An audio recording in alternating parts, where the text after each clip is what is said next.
Hello, everyone. Welcome to the Lost Lowdown. Hi. Podcast, We're back. Podcast number 2. After a furious beginning, we're back. Yeah. So first we should thank everyone who has been listening thus far.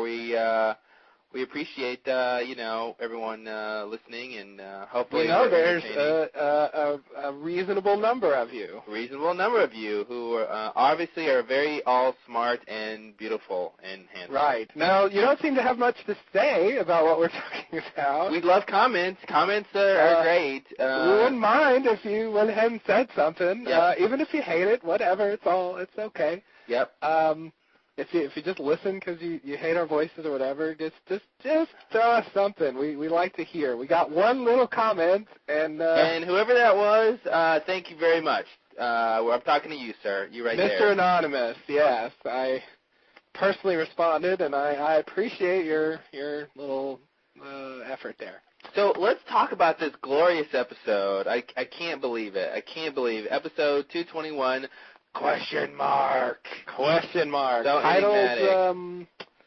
titled just a symbol, kind of like pi. I understand it was actually an homage to pi, and that Darren Aronofsky was actually going to direct this originally. Interesting. Well, I don't know what to say about that, except it's good anyway. Even if Darren, what are you saying, pi isn't good? No, I'm just saying it's good without Darren's involvement.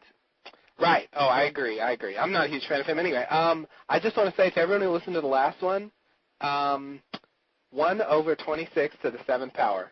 Thank you. Okay. And you'll know what that means if you know what that means. Right. I don't even want to explain it. It's just let it sit there. Just let it sit there. If you know what it means, then it's for you. If you don't, then believe me, I don't even care. Right. So where do we start? I mean, I guess is there we're going to truncate the news section and all the frivolous stuff because there's so much interesting stuff to talk about. Besides, who did what in real world and all that good stuff. But you had a bit of news yourself to bring up, right? Yes, I did. There was I got this from lostlinks.net. Lostlinks.net. Whenever we talk about lostlinks.net, we say Lost Links. And so I don't know why, but it seems to work. Anyway, they were kind enough to put our lowly podcast on their page, and we certainly got some traffic from them. And so, hey, if you haven't heard of Lost Links, go there. They've got links related to Lost. What's the URL? I believe the URL is www.lostlinks.net. Oh, so it's actually on the internet. That's cool.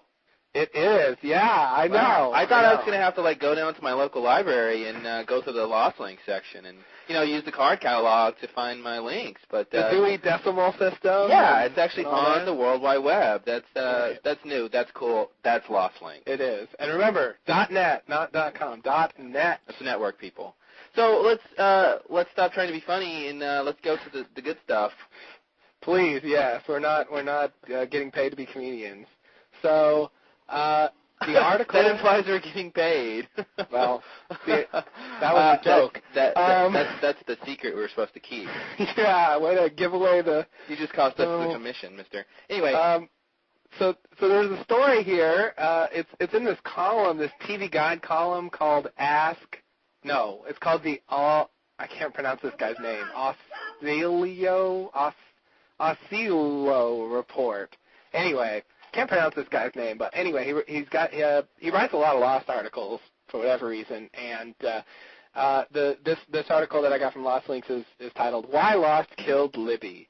So it's basically an interview with Lindelof and Hughes, and they're explaining why they killed Libby. They've already explained why they killed Ana Lucia, and now they're explaining why they killed Libby. And essentially, the story as they tell it is that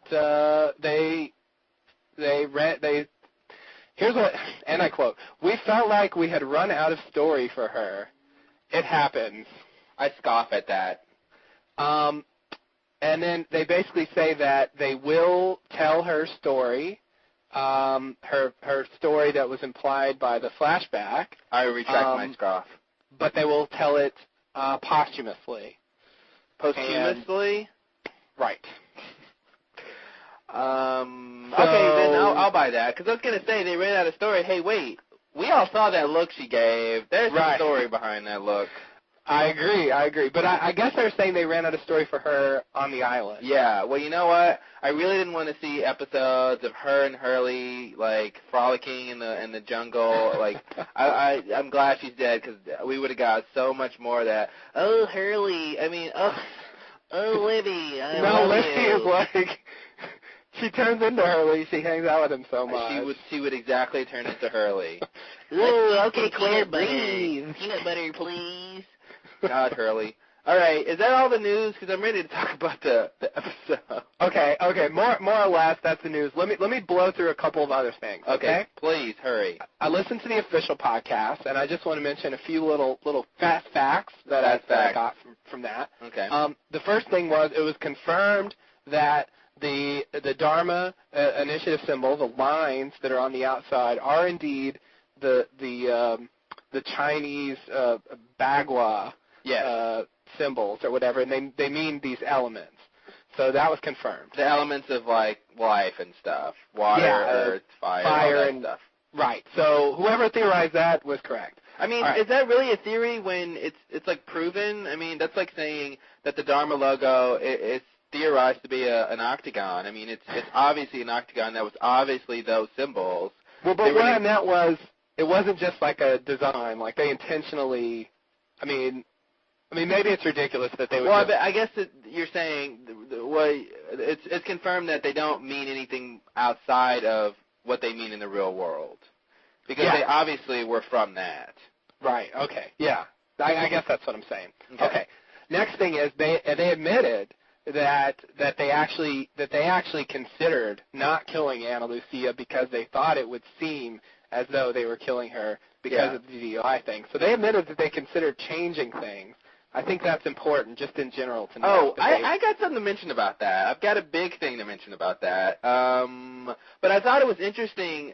I thought their explanation of why they decided not to change her storyline was very good and very smart. They realized that in the future of the show and when it's on DVD and people are watching it whenever, they're not going to be thinking, when she's killed on the show, she might have been killed because of the DUI. No, people are going to so forget that. It's more important to think about the show first and what other people think second, in terms of why they do things. So I think, in terms of the show, it is better that they sort of stuck to their guns and didn't try to, change it just because today people are concerned if they did it for X, Y, and Z, Right. I think that was definitely a good justification because in the long run you just want the best plot. You don't want to try to change. But I think the fact that they considered changing it just is an insight into their minds that they are actually open to making serious changes to the plot. So I just wanted to throw that out. But the question about that is because they said another thing that, basically for the audience, Justin and I had a conversation. Was this on the last podcast? No. Okay, we had a conversation. This was off podcast. It was regarding the two others theory. There's the idea that there's two different groups of others, and should we get into that now? I don't think so.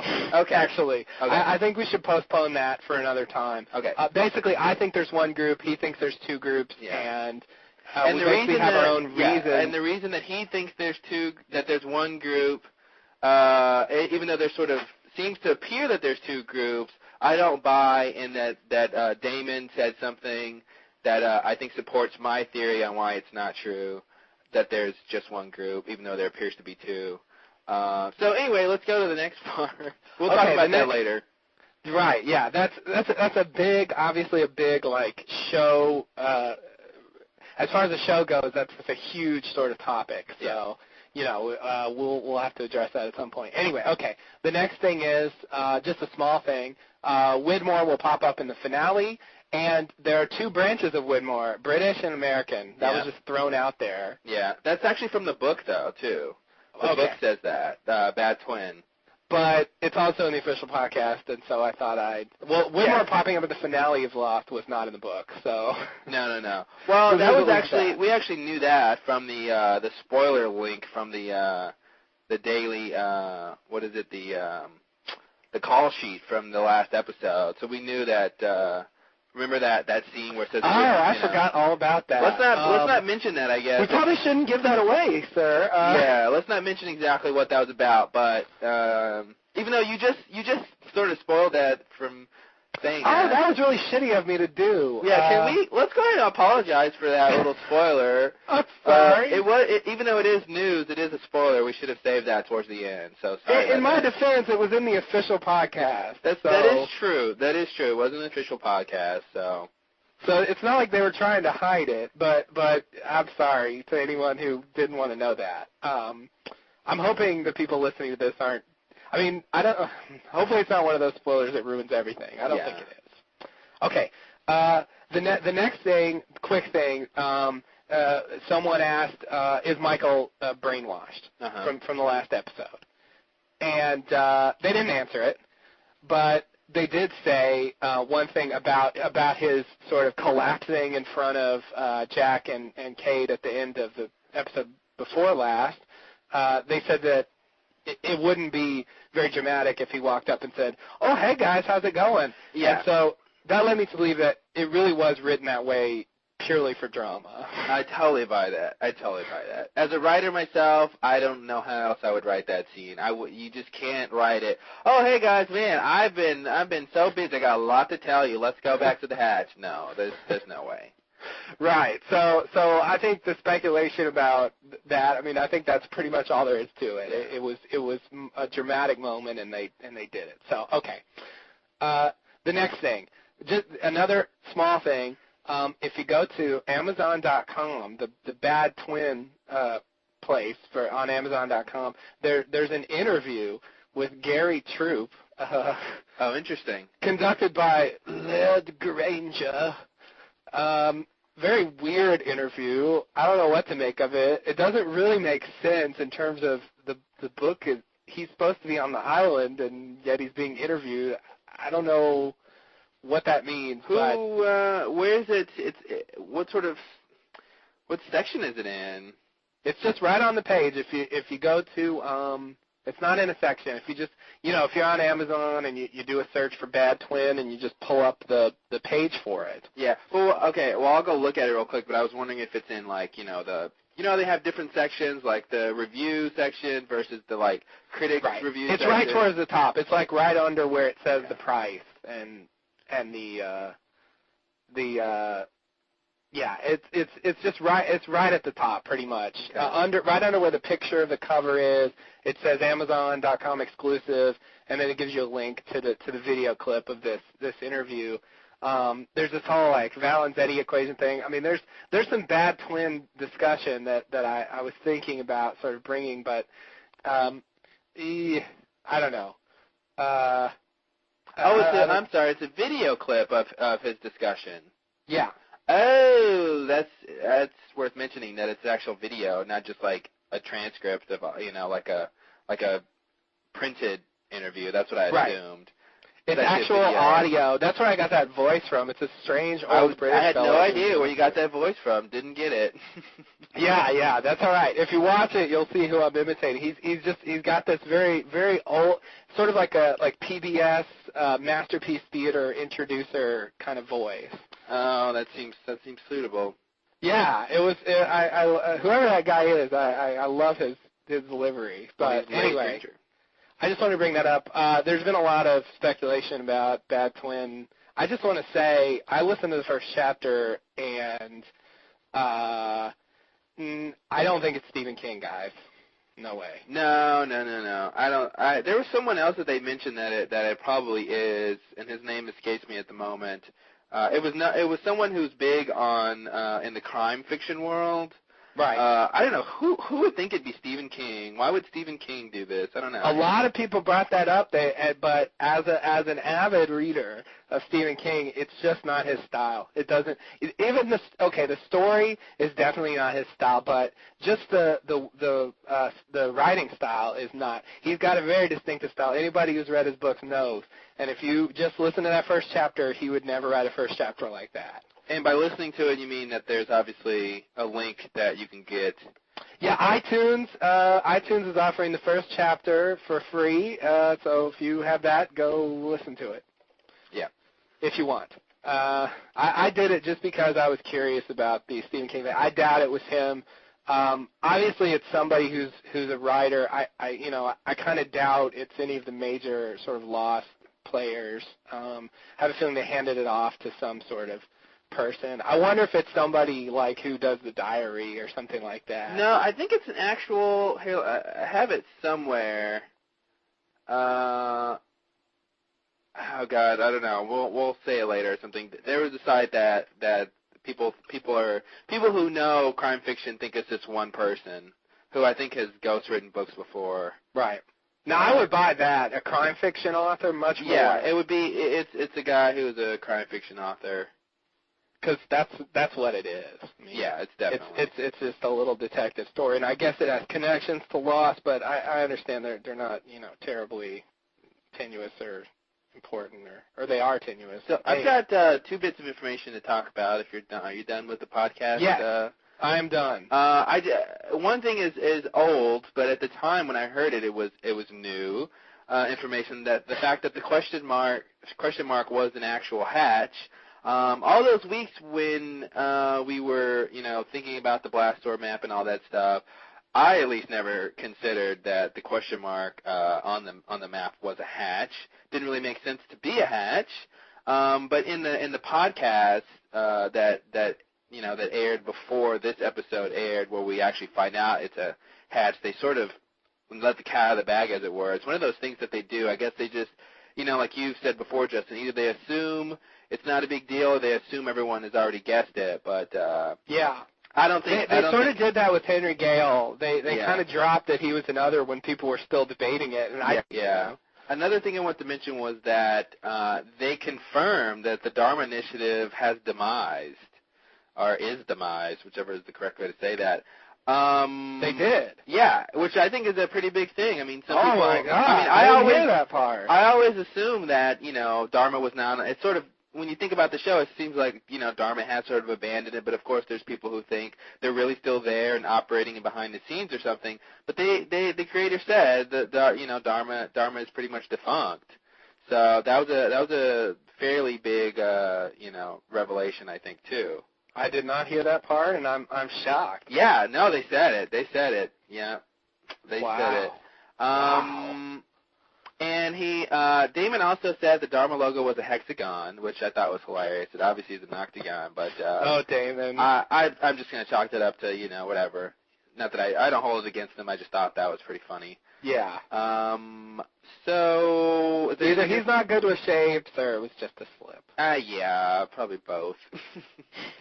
So speaking of shape. Oh, can I just one more thing about the podcast? Oh, this was the Lost Cast podcast. I just want to bring up one thing they said, which I thought was very interesting. Sure. Of course, we're referencing the podcast that the guys do over at lostcast.com. That's Lostcast with an S With at an the S end. at the .com. So they mentioned the idea that Smokey, the smoke monster, might have been something created by the others to separate good people from bad people, but now the others have sort of become bad people in some sort of way, and now they're not even able to get past Smokey. Yeah. So I thought that was sort of interesting, one of those sort of, creations turn on their master type things. And, Right. Because it does seem like the others, they think they're good, but they sort of do these, bad things. Right. So maybe they've sort of become bad, and they don't even know they've become bad, so they can't easily get to where our Losties are, because Smokey's in the way, and, or something like that. Anyway, I thought that was sort of interesting. They sort of strike me as utilitarians. They seem to think that if they need to do something bad for a greater good, then they're willing to do it. Yeah. Like, well, I think, like most people who are, fighting for a cause, they're blinded by their own ambition. Right. So. Right, and I think that was interesting. I noticed that. I guess because I don't believe it, I didn't want to bring it up. But that's. Oh, I don't necessarily believe it. I just thought it was an interesting theory. It is an interesting theory that I haven't heard before, and I liked it. And they do that over there. They're not bad. They do their thing. We like them. Speaking of people we like, let's talk about this episode. All right. Indeed. I was going to say, speaking of shapes, let's talk about this episode, but yeah, too late for that segue. I don't know where to start. Where do you start in something like this? All right. I say we start at the beginning. Echo's dream. Echo's crazy dream.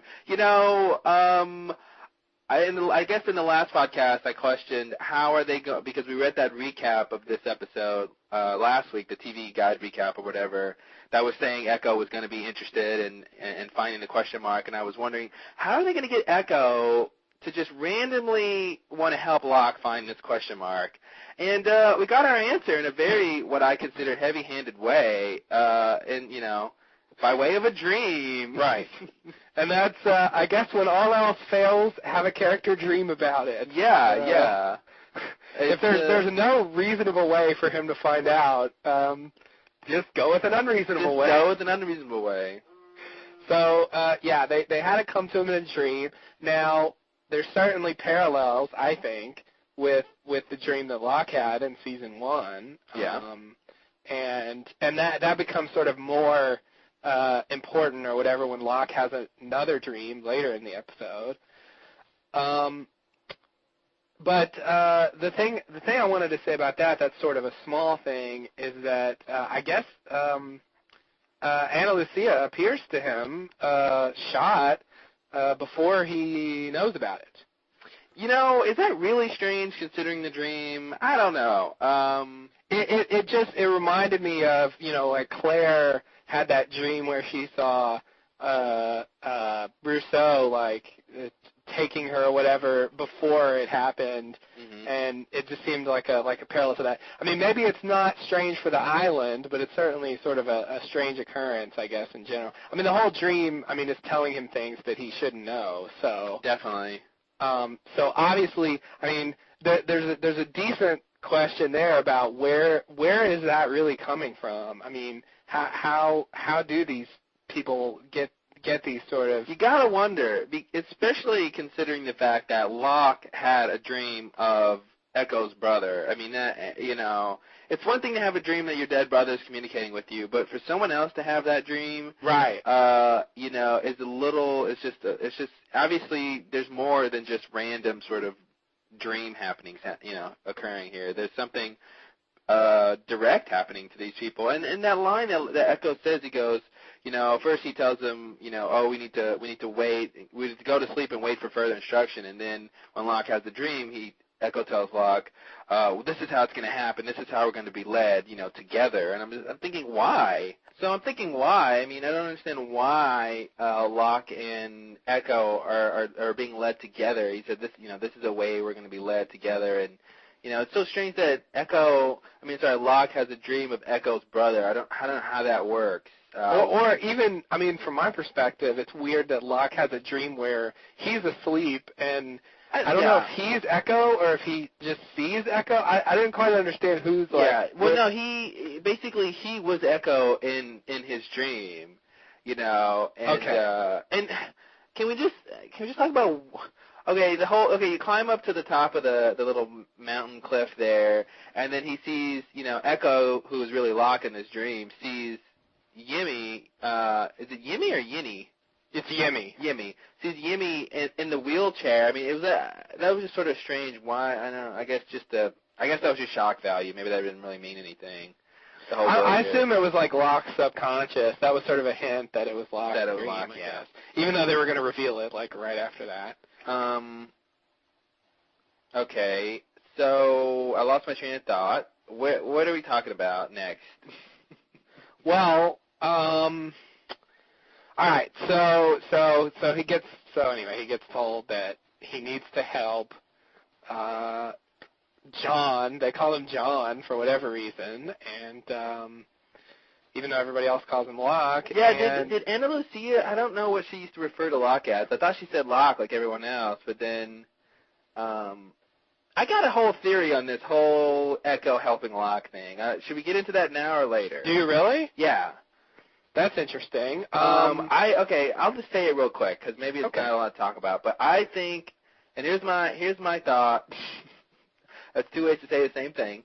That Echo's gonna die really soon. If he dies in the last episode of the season, I won't be surprised. I think his whole purpose right now is to get Locke back on track in terms of whatever his purpose is on the island. I think basically the island, if you think about the island as this cognizant whatever that has a purpose for Locke or has this goal it wants fulfilled, Locke was on that path for a while, mostly in season 1. And once he got into the hatch and he sort of got all disheveled and, and sort of disinterested with the whole thing and basically lost his faith, Echo was the one to come and bring his faith back on the right track. I think he's going to get Locke, back to season 1 Locke, where he's this mystical person and, very spiritual and he thinks he's got this purpose to fulfill. And once Echo has done that, Echo's gone. I think that's his only purpose right now. I think he'll finish the church. And, that'll be pretty much it. Who's going to be the priest at the church? I know. Charlie? I guess Charlie's going to be the priest. I mean, God. I'm surprised we even saw him this episode anyway. Oh, barely. Yeah. What's wrong? What's wrong, Echo? I'm like, are you guys, they seem like they were sleeping really close together. I don't know. I know. Didn't it seem weird? I don't know if, I caught some weird undertones. Yeah, I'm like, are you guys together? Is there something we should know? I don't know. There is something very strange about their relationship in the past few episodes. It's exactly like Boone and Locke. I mean, they had that weird sort of like pseudo relate like. It seems like sort of a dominant, submissive. Yeah, exactly. And didn't Shannon ask if they were, or she implied that they were doing something out there more than just hunting for? She did. Yeah, which was really straight. I mean, I always thought that Boone's character was going to be, bisexual or whatever. Or I mean, I guess because that actor played that role in Rules of Attraction, I just sort of see him as that person. Because he just has that quality where it's like, yeah, you could go both ways. I can see it. But right. So when he was out there with Locke, I'm like, man, there's something weird going on there. But obviously it was just this island thing, which can we bring up? I know I say that phrase a lot. I don't know why I always ask if we can bring up topics, but can we just say? Can I just ask that why was Boone's death significant or meaningful in any way? Like, this whole thing about the plane landing on the spot, right above the hatch for the Pearl. Does that have any? I was trying to think of. Does that mean anything? Was it easier to find this new hatch because Boone got in the plane and made it fall? Or, I mean, what's the significance of the plane, the hatch, and that location? Should we talk about that now or later? Well, I want to talk about what's in the hatch later, but let's come. Well, actually, we were talking about the dream they just had, so we're about to talk about them going to the hatch, right? Well, I was going to go to another topic first because I feel like the hatch stuff is the real, what they call mythology, and I feel like that's the stuff that can occupy us forever if we let it. And I want to get this sort of a little bit more silly things out of the way first. But let's come back I want to talk about how Boone relates to this whole thing because I do too. I have something to say about Boone that I think was sort of mentioned in this episode, and we'll certainly get to that. What I think we should talk about next, I think deserves at least a little time, is Echo's backstory. Oh my God, one of the best backstories since Hurley in Numbers. One of the most interesting. I mean, I could watch a whole movie on this, like detective priest solving these sort of religious-based crimes. It was so interesting. I mean, that could be a TV series. I mean, I would watch that every week. I'm surprised you haven't done that. It's a good idea. It's actually very similar to The Exorcist. That's sort of the exactly, Exorcist. And speaking of The Exorcist, can I say that what was her name? Charlotte, the girl who was supposed to have died. Did she not look like Linda Blair? Yeah, she did. I mean, She I thought she definitely was like did. this weird cross between Linda Blair, and she sort of had like this Jodie Foster quality when she spoke. Like, I don't know, something about her voice, but she looked like I Linda. caught a little Sissy Spacek also. A little sissy in the way she looks too, yeah. But I thought she looked like a young Linda Blair. So I thought that was really maybe that was part of the casting. They did that on purpose. Right. Because She was creepy. Yeah. A detective story setup is sort of interesting, but then bringing in that whole sort of religious element and as a very minor point from my perspective, I applaud any church that conducts investigations about miracles. I think that's a good thing. That was beautiful. That was great, and it makes a lot of sense for the church to say, okay, well, if this is a miracle, we need some sort of empirical evidence and to do an investigation. And I mean, I like the whole setup, writing wise, of this. He's basically it's like that film noir setup where you have this detective who has to get a case, but he's sort of ornery and doesn't really want to do it, but it's his job and he just wants the money, so he does it.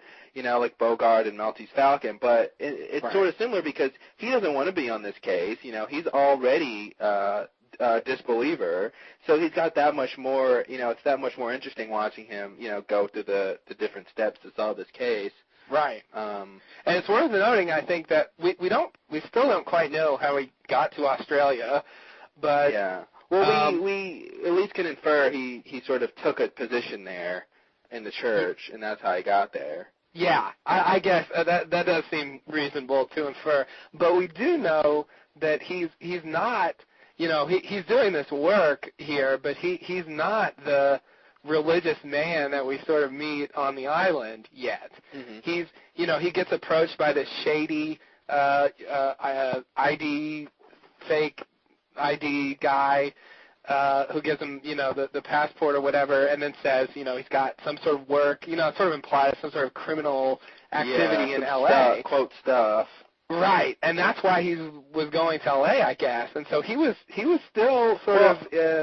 I don't think that's why he was going to L.A. I don't think we know why he was going there, but the guy said, I've got work for you when you get there, but he was already planning to go. I thought that's why he was going. No, well, that doesn't make any sense because the guy said, he said, okay, here's your passport, you're all ready to go. And he says, well, and then the guy was like, well, I got some work for you. And he's like, what? And he's like, stuff. You don't need to say that if you already know that's why you're going. Well, no, but I thought that was the impetus for him going. No, I don't think so. That's not what I got that was from the offer that made him go. No, should we go to tape? No. I mean,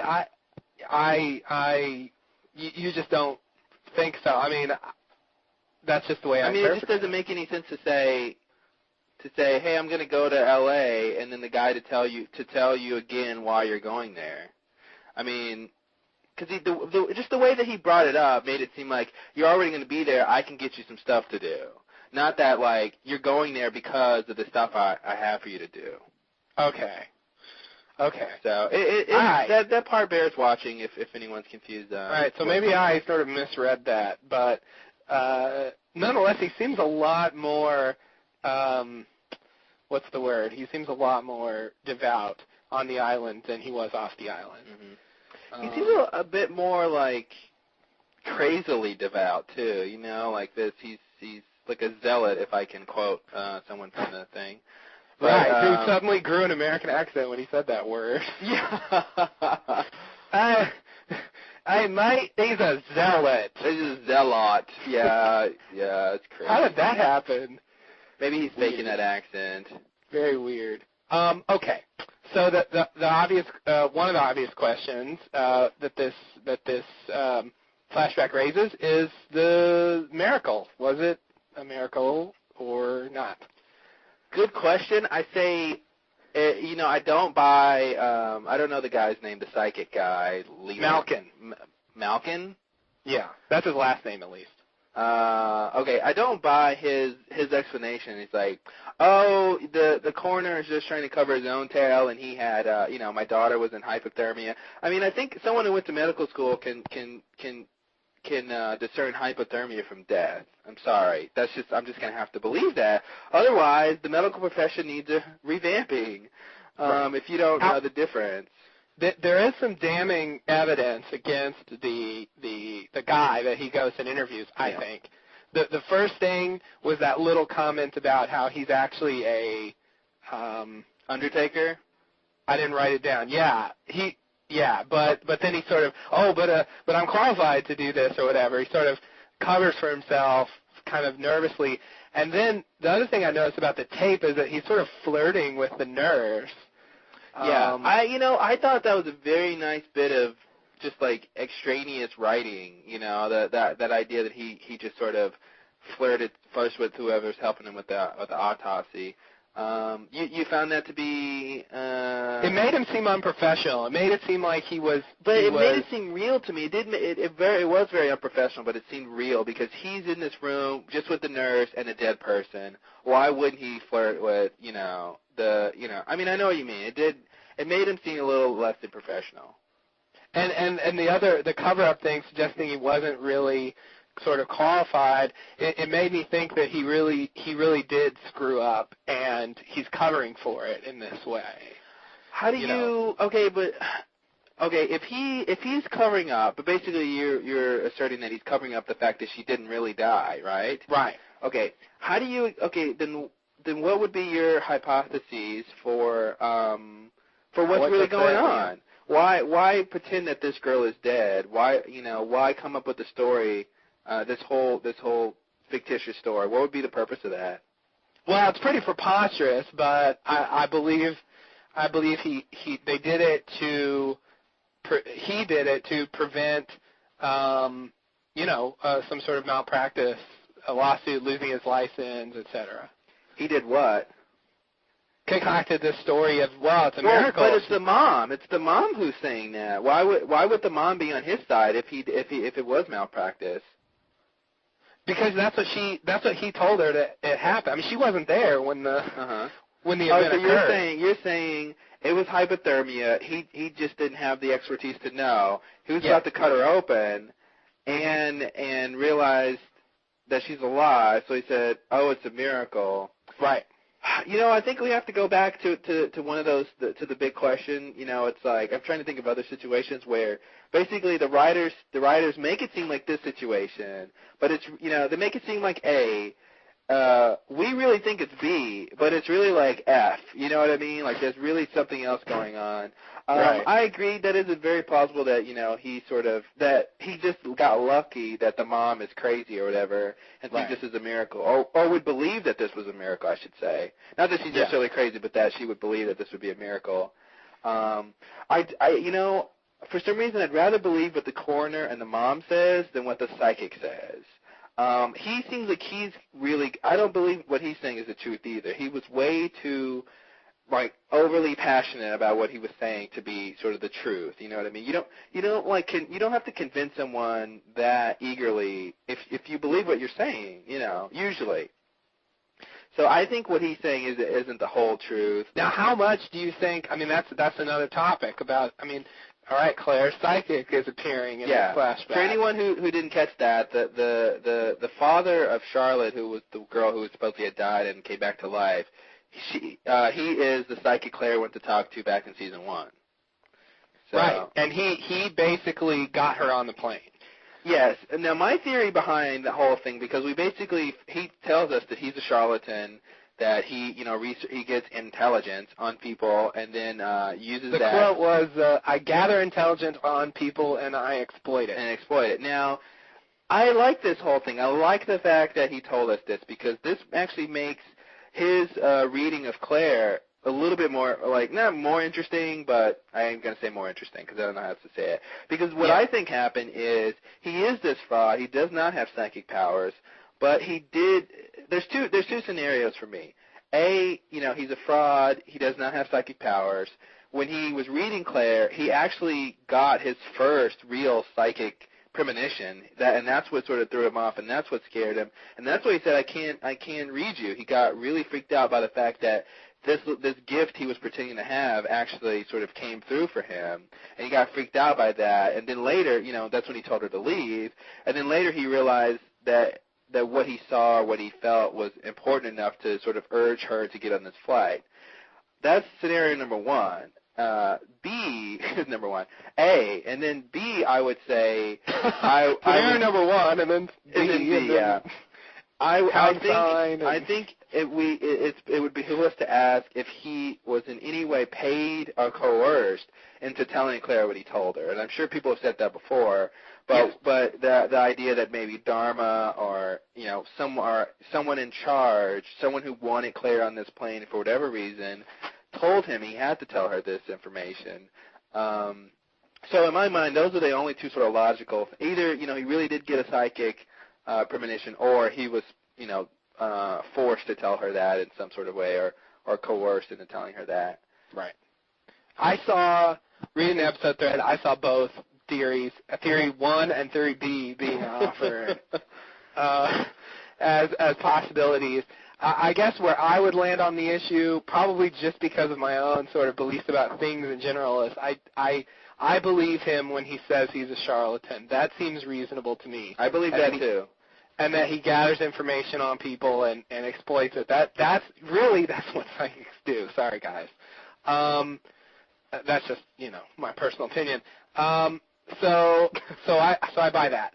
So what does that mean for Claire? I would say I don't think it's possible that he really did have a real vision with her. But I guess I lean more towards he didn't have a real vision for her, but he was coerced, or he's involved somehow or something in some sort of conspiracy to get her on that plane. Because if he's just an exploiter, just a guy who makes money, there's no incentive for him to be so involved where he's calling her and just really trying to get her on this plane. I mean, if his motive is just purely commerce, it just doesn't make sense to me. I think it makes sense if he really did get a psychic premonition that really scared him, because it was the sort of the first one he got, and it was regarding this girl who, for whatever reason, has to raise this baby. No one else can raise this baby. I think he would be moved, and he would take to arms or whatever, take to action, and sort of guide her in what he thought was the right direction. I mean, you gotta wonder. I mean, he went through some great lengths to get her on that plane. The incessant calling, and that line about oh, I've got parents in L.A. for you to send the baby, and he bought her the plane ticket. Right. What are the odds that he would have bought a ticket for that particular flight? And didn't he say it couldn't be another flight or something like that? Oh, yeah. He was very adamant about. I always assumed in the beginning, before we found out he was a charlatan, but I assumed that he did have a psychic, a premonition, and that he knew it had to be that flight because, because he knew in at least a general sense that Claire and the baby would survive. And having them stranded on that island would, fulfill this idea that she has to be the one to raise the baby. Because, I mean, as we all know, she was all too willing to give Aaron away in the beginning. She was trying to give that baby away left and right. It was like, take my baby, please. If you guys were not laughing through those segments in Maternity Leave, you really missed out on some great comedy. Yeah, she was, it's like when she was drugged up in the medical hatch with Ethan, she was just all too willing to give the baby away. It's like, Claire, what are you doing? Like, you're the worst mother in the entire world. And it was all the more ridiculous because she had spent, all the time before that being, obsessive about protecting her baby. Exactly, yeah. It's like she's overcompensating because she tried to give it. How many times did she try to give that baby away? 3 at least, right? Oh, my God, yeah, she can't get rid of it. She can't get rid of the baby. Jeez. Nobody wants it, Claire, believe me. Nobody but Charlie, and that's only to baptize it. Oh, yeah, right. Nobody cares these days. But okay, actually, yeah, I mean, the other possibility, which I think has no precedent so far, is that he's actually working for Widmore or whoever it is that is sort of running things in the real world that's, the dominant force related to whatever's going on the island. Perhaps he's in league with them or whatever. Now, people have suggested, a lot of people, on the island and off the island, oh, they're really others, they're really blah, blah, blah, and nothing like that has come to pass yet. And so it makes me sort of doubt that that's really going to be a plot point, but I think it's at least sort of a semi-possibility. Yeah, definitely. So I want to throw that out there. Okay, I think that's enough with that, I guess. Yeah. Oh, so the last thing that happens, I guess, is that the daughter comes and. The daughter comes, and okay, we'll talk about that in like 2 seconds. But yeah, the daughter comes and she claims to have seen Yemi when she was between places or whatever. I love that phrase. I knew she was going to say that. And I thought that was very interesting. It was this whole thing about faith again, that you don't have faith in yourself, but he has faith in you. And I'm assuming this is, faith to fulfill your mission on the island. I mean, I don't know what else it would be. Here's a question for you. Do you think that, this is sort of a strange question. Do you think that Yimi is actually a real force in and of himself? That is willing Echo to do these things, or do you think that that whatever is responsible for the dreams, be it the island or mind control, is sort of using this idea of Echo's brother to convince him? Do you think? I guess I would tend to go with the latter. The latter, okay. So you don't think Yimi is really okay? Well, okay. Here's a question then: How does Linda Blair know about Yimi? That's a good question. How does Locke know about him? I mean, I can only assume that he is, off the island, I really can't say. Maybe I'm just defeated on that point. For Locke, at least, I can say the island knows about Yemi, so it can tell Locke about it. I mean, my question goes back to whether or not she really died. Because if she didn't really die, then how, this whole story she tells about, and what's really interesting is that, I always think about, I guess a lot of people do, I know you do, you have to think about someone's motivations for saying things and doing things, Right. If she really didn't die, what would be her motivation for telling Echo what she told him at the airport? Because it wasn't anything like that significant at the time. He really didn't know what she was referring to. I mean, she didn't even know what she was referring to. She was just relaying a message, It would be different if it was something like, okay, Echo, I know you're on the, the 5:20 flight, but you need to be on flight 8:15. Yimi told me that. Then I can say, well, okay, maybe she was coerced, or maybe there's something else going on to get him on the plane. But what she told him was so sort of, innocuous in a certain sense that, why would she make that up would be my big question. Right. I agree. There doesn't seem to be a motive for making that up.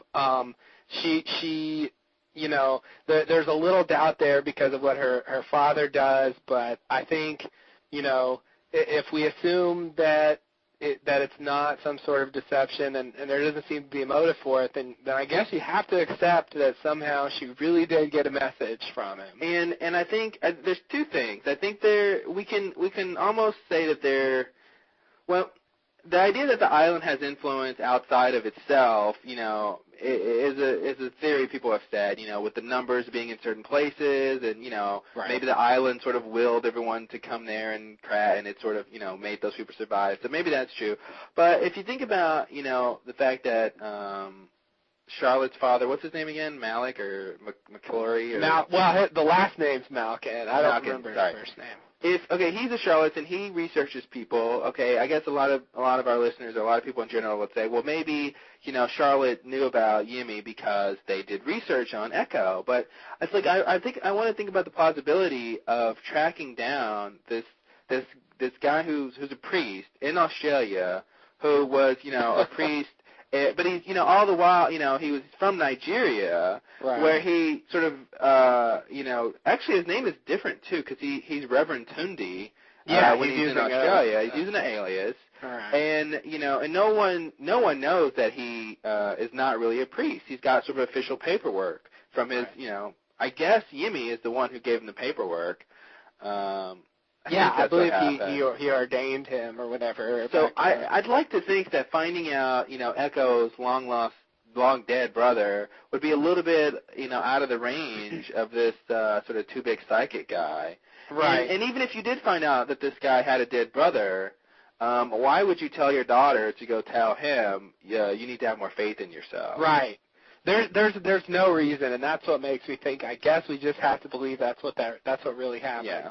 And it reminded me of those movies where, because basically it was a condensed sort of movie or whatever. Oh, so well done. What? I just said it was so well done. I love his whole I love that whole part of his back. Actually, his backstory in Nigeria was really interesting too. It was. 10 points for Echo's backstory, because a lot of the backstories lately have been very crappy. Rosa Bernard, we're looking at you. Yeah, I'm sorry, guys. Okay, Rose had that was a little bit interesting with them, but the whole a little bit. It was a little Hallmark part. Hall of Fame for me, but yeah, but it was okay. But seriously, I mean, some of them just been really lackluster, and it was a lot more interesting. And I would watch a show like that too. I think it's an interesting topic. It seemed like the endings of those sort of mysteries where we get the first answer, and the first answer is, oh, well, it wasn't a miracle, it was malpractice or whatever. And then the big twist is, by the way, I know some information that I couldn't possibly know if it wasn't a miracle. Mm-hmm. So, it seems like the twist the twist after the twist, I guess. Yeah, because first we're told it's a miracle, then we're told, then we're made to sort of assume, oh, maybe it wasn't, and then, we're told by the dad it wasn't, and then it goes back to, yeah, it really was.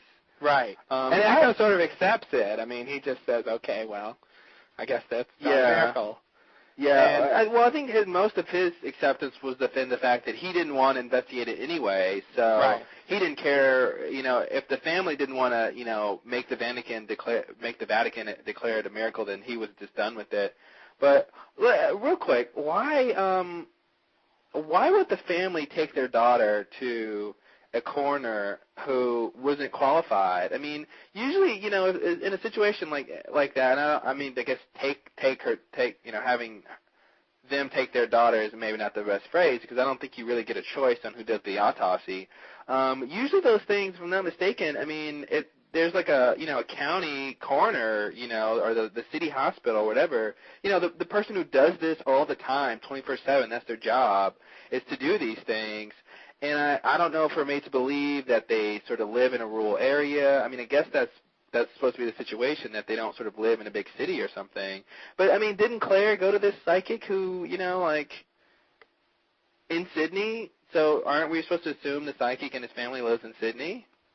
Yeah. I mean, the dad did say she fell into a mountain river, so maybe the girl, they were somewhere near the Outback or something in a rural place. I'm just trying to rationalize why the daughter wasn't taken to like a county or sort of city coroner's office or something, or morgue, where a professional person would have done this. Because I mean, this guy did seem a little bit unprofessional. I mean, his sort of office didn't look like what you would expect. Right. They really didn't play up any, unprofessionalism. It was just sort of hinted at, which, I don't know if that means it's insignificant or if it means they're just trying to make us think that's not it for a while. Right. It could just be a plot hole. Yeah. It could just be something they just didn't get right. I really don't know. So why did Echo get so angry when she was telling him that stuff? I assumed it was because it was very sensitive, and I mean, when someone says, it's like in Ghost, when Whoopi Goldberg says, "I got a message from Patrick Swayze," and Demi Moore is like, "I hate you, bitch," whatever along those lines. I never saw Ghost. Oh, I think people know what I'm talking about. Anyway, whenever anyone comes, I think if someone came to you and said, I just had a conversation with your dead, relative you loved, there's this idea that comes into your head that they're trying to fool you or trick you, or they're just sort of being malicious, which is sort of what he thought it was. He was saying, talking about my brother is not, it's not a joke, Right. My question would have been, my first question would have been, how do you know about my brother? Not, don't talk about him. Be like, how do you know first? Right. And then don't talk about Well, it. what she was saying wasn't like, my brother told you to give my dad money. I mean, Yeah.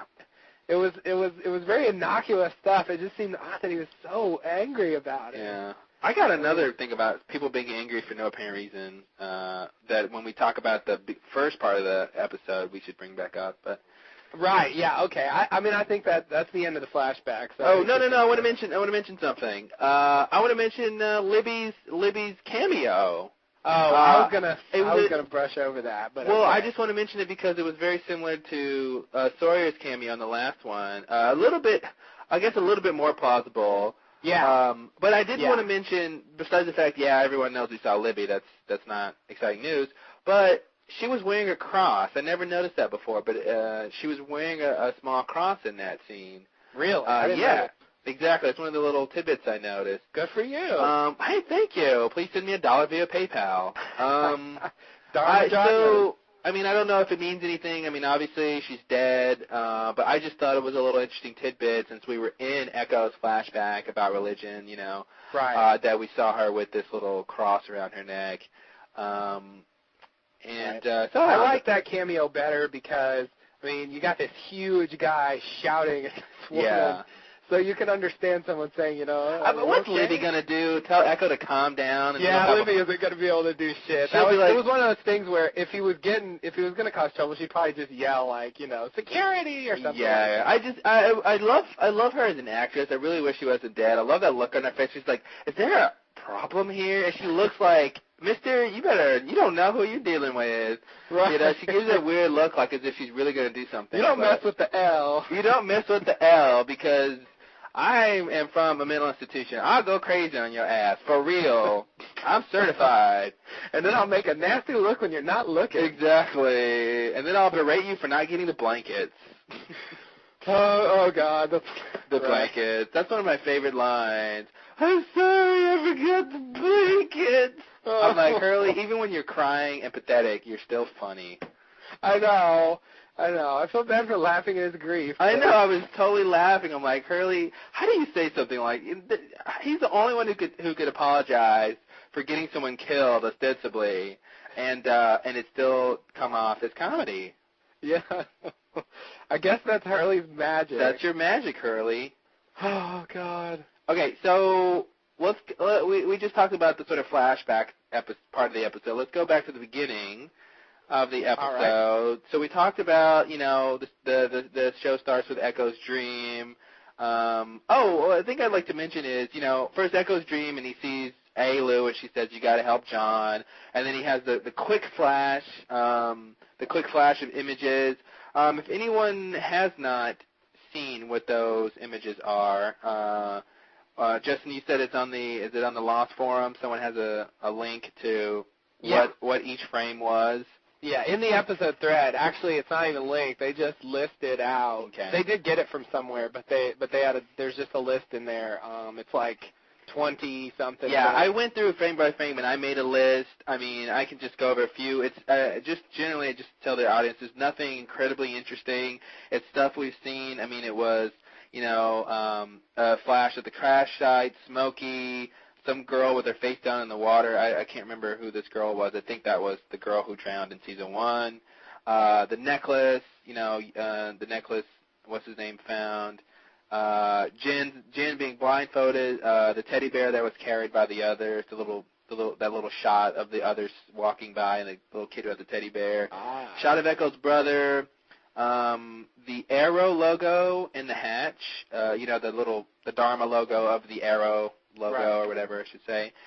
Bible, Echo stick, Echo looking at his dead brother, Locke, shot of Locke, a shot of a cross, Echo seeing through Smokey. Remember when Echo comes across Smokey and you sort of the camera passes through Smokey as he's looking at Echo and you see these flashes. It's a little shot of that.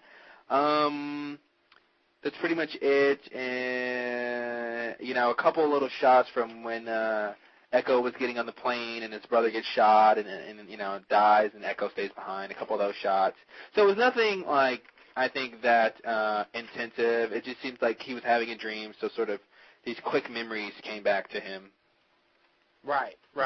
When I first saw it, I was thinking there was something crazy hidden in there, but yeah, it doesn't look like that's the case. I love the end of the little dream sequence where I love when he was like, Echo, you have to go help John. And then Echo, like, turns right away to leave, and Yumi grabs his arm and then tells him more. I'm like, Echo, wait till your dead brother's finished talking to you before you go help John. I mean, I know you. So rude. I know you really want to go, but he just, like, turns really quickly, and he has to grab his arm to stop him. I think that was really just for dramatic effect.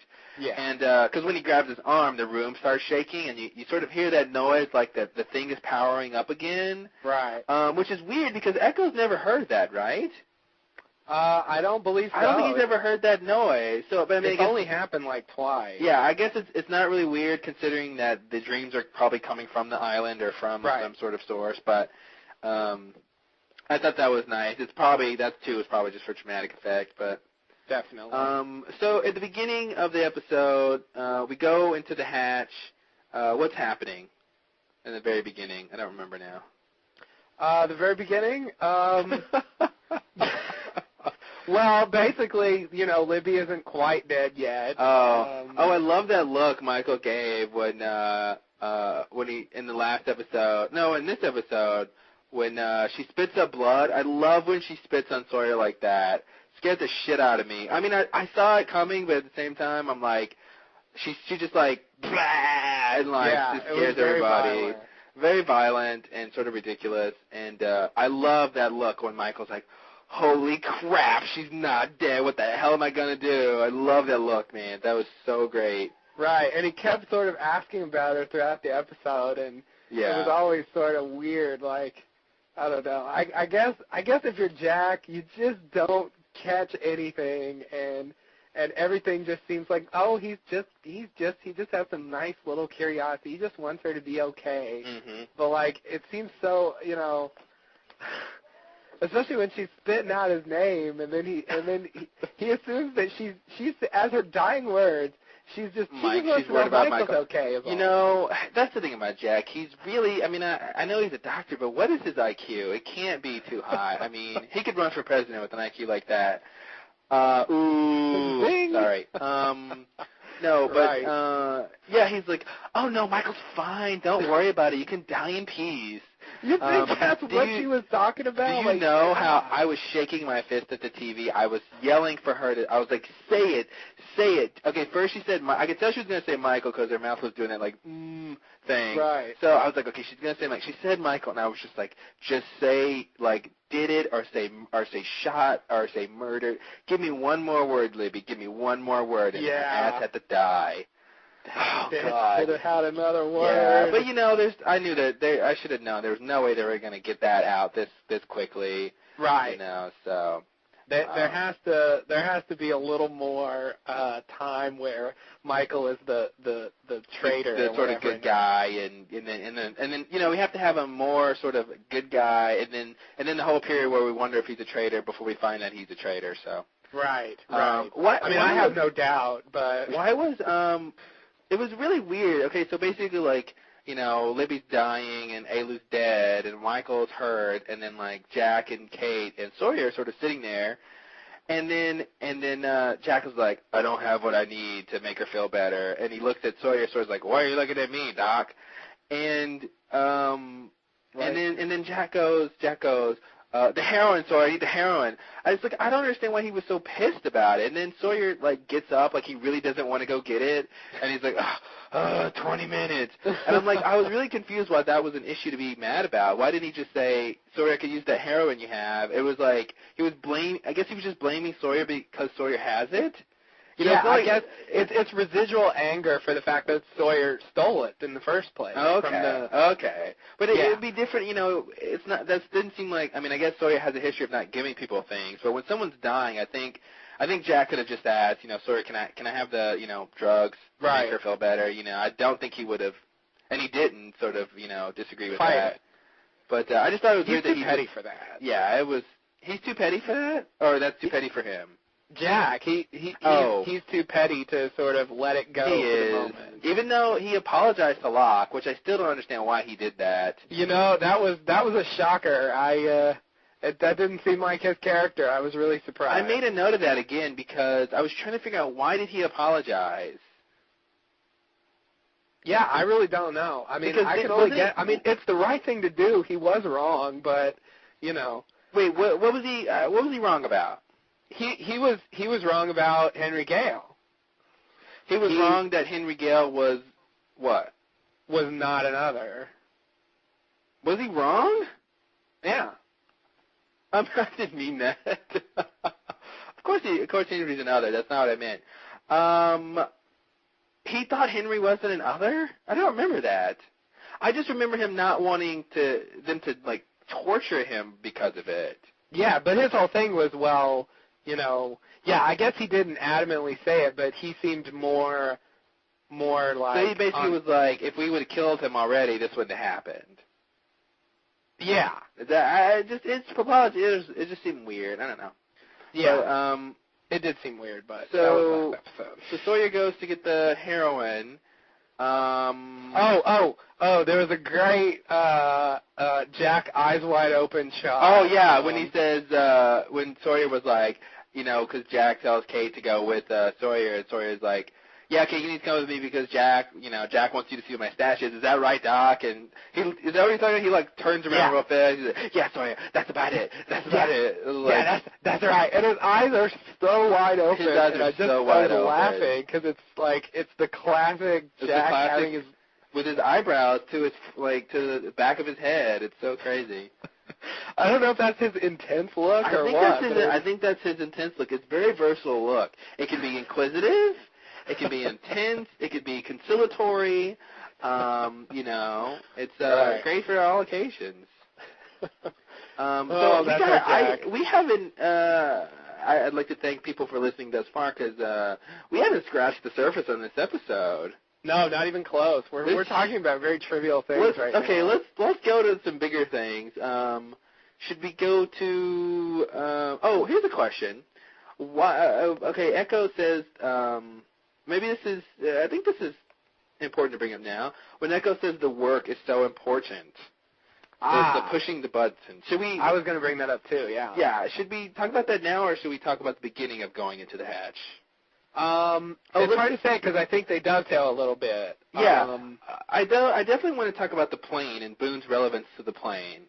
Right. Because I don't understand what was going on with that whole thing. Locke said again in this episode that it was a sacrifice to that the island demanded that Boone die. Right. Now I still don't get that. I don't get it. Maybe am I dense or like could Locke not walk during that time? I mean, he was pretending to not walk. Remember, right? He was something happened, and I don't remember either, but he was pretending that he couldn't walk, and that's why. He was pretending? Yeah, that's why Boone went up there and climbed up there. I didn't think he was pretending. I thought it was real. It was so long ago. I really remember. Because why wouldn't he be able to walk? Oh no. I think it was during that period where his legs were giving out for no reason. Yeah, his legs like lost feeling, like he got stabbed or something and he couldn't feel it, and then like. Maybe I just assumed. I still felt like he was pretending. Maybe his legs were really giving him problems, but I remember thinking at that time that he was just faking it a little bit more because he needed Boone to go up there. Right. But in any event, I don't think his leg was working or something. But, see, that's the thing. I can understand if Boone needs to be sacrificed because basically, in terms of the plot or the action, the only thing that Boone really did in this respect is he climbed up to the top of the cliff, got in the plane, and made the plane fall. Now, what was the result of that would have been so monumental? I mean, they didn't find the hatch because the plane fell. Right. I would expect it to be something like that. Like, the fact that the plane fell sort of helped them find the hatch more, or something like that, but I don't buy why he would need to be sacrificed, Right. Unless it was a sacrifice just to test Locke's loyalty. They found the heroin on the plane. Yeah. And it was, the plane that Echo's brother was on. But as far as Boone himself, the plane has some sort of importance. The plane had importance, but as far as Boone's relevance to, the only thing that happened to the plane with Boone's respect was, he got on the message thing and talked to Bernard, that brief time and made the plane fall. Right. And, it'd be different if it fell and when it hit the ground they heard that it hit a metal thing or something, I mean, that'd be ridiculous way back then to find this hatch, but, it'd be different if the plane falling sort of helped them find the new hatch in some way, but whatever. So, right. So he has now, a dream. Oh, what were you going to say? I still don't it reminded me of this movie I saw, The Rapture, where this mother all of a sudden out of nowhere decides that that God wants her to sacrifice her kid, and it just comes out of nowhere, and that's how I feel about Locke. Like, he just seems to believe it's a sacrifice, but I don't see anywhere where he actually got that information. I always assumed it came in some sort of dream or something. Back then he was, he has the big dream in season 1. Right. But he was always sort of led by these inklings about what he was supposed to be doing. So I feel like he just got this idea of whether it was, just an idea that he got himself or the island planted in his head. But I don't know. I don't think we'll ever find out which one. I guess we just have to accept that it's true. Yeah. Because I don't see why he would say that if it's not. So. Yeah, unless it's just sort of this denial thing, like it was an accident, and he's just sort of, the island demanded it. Oops, he didn't really, so. Right. So basically they find the hatch. Well, he gets, Echo climbs to the top, and he looks down and he sees the circle. It was a circle. Yeah. That's what I thought I saw, but then I would assume it would be a question mark because we're looking for a question mark, but it was just a circle that was salted. Now here's my question. What does the plane landing there and the circle, sort of signifying where the hatch is, have to do with anything? What would be the rationale behind that, behind someone needing to identify where this hatch is? Because as far as we know, no other hatches have this sort of aerial identification. Yeah, that's very true. I guess I have no idea why that would be the case. And I don't, it's another one of those movie cliches, I guess, where Echo just sort of licks the dirt out of nowhere. When he licked it, I said that was the stupidest thing to do. I've never seen a character do anything that stupid. And then of course he said it was salted, and I was like, well, then it makes sense for you to lick it. Because right. I guess he just sort of knew he was questioning why nothing grew here. And I wouldn't have licked it. My mommy taught me not to eat dirt, but right. He finds out it was salted. It seems like there's a better way to identify a marking than to salt the earth. Sorry, Dharma, whoever did that. There's better ways of signifying, from the air. But I guess that's a quick and easy, dirty way to do it. Could it be a drop, like a supply drop? I don't think. I can't really. The size, I can only generally estimate the size. I don't know if a plane could sort of drop right in that circle. I know that, we were reading when the food drop happened a while ago, the supply drop, we were reading people claiming to be experts saying that, Army helicopters or Army planes can sort of drop within a 3-yard radius of their mark or some sort of, reasonably small radius of where their target is, but I don't know if that falls within range of this circle. It was pretty small. You got to wonder if it was a drop. Why? I don't know. I don't know why that would really be significant. And did this is there significance of why this plane hit that? Crashed there? Was it trying to sort of land in that area, or was it just a mistake, or? I don't know if we'll ever figure out why the plane crashed, but it's coincidence that it crashed in a very significant spot. Right. Right. And I wondered why. The first thing that came to mind when they found the hatch, or I should say, it's weird that people call these things hatches when the door is really the hatch, right? The inside is like a bunker, not like a hatch. But just as an aside on that topic. The fact that hatches the calling it a hatch is a misnomer. Gurr Bear on the forums brought up the fact that calling the button a button is kind of a misnomer too, because you input a sequence of numbers and then you press a key on a keyboard. It's not like a button, it's sort of like a lot of buttons. And so. Well, I thought when they said press the button, they mean press execute. Like I guess, but that's not what you do. I mean, you do more than that. Yeah, well, but I felt like it was a summation of what you do. But I know what you mean. It's a little inconsistent to what you're actually doing. Yeah. It seems like they sort of call it that, and they don't think about like they don't sit and contemplate like what it actually is and what it should be called. Pressing the button is a lot different than calling it a hatch. When the hatch is the thing that lets you into where you're going, and you really should be calling it a bunker or a station or something, and not. But it'd be different if fans were calling it a hatch. But it's like people in the show are calling it a hatch, and I'm just like, it's not a hatch. I mean, that's not what a hatch means. But anyway, when we saw the doors, the entrance to the hatch, which can I say, did they really need the axe? I don't know. Did they really need it? Just to move those he used it to sort of knock off those. Yeah, I guess it made it faster. I don't know. And it helped him climb the thing too. Yeah, it did help a little bit. I just thought that was. I don't know. If I was writing, I would say, don't forget, bring the axe, because it sounds really, more important than it really is, and sounds cool when you're watching it. But my first thought when they found those doors was the same when they found the first hatch, the Swan, is that there has to be normal doors somewhere around there. What they found was the hatch was basically the alternative exit or entrance, and I feel like there should be another entrance, because the arrow that we've seen where the Losties were, that the tail section people were, and the Swan that we've seen, our main hatch, both have a normal sort of exit that's just usually hidden somewhere. Right. That was where sort of Michael comes stumbling out. Yeah, exactly. I love that shot when they look down into the hatch. I'm just like, man, if the light comes on, I'm done. If a huge light flashes them, I'm leaving. That was such a season 1 shot. It was just a deja vu. And so they go down in the hatch. Probably one of the best parts is because you're just waiting to see what the hell is in this thing. I love how Locke immediately finds the light switch. That was classic. Oh, that was quick. It was quick, but I guess he knows there should be one in there because there's one in his and all that or whatever. Although if you ask him, it's not his hatch.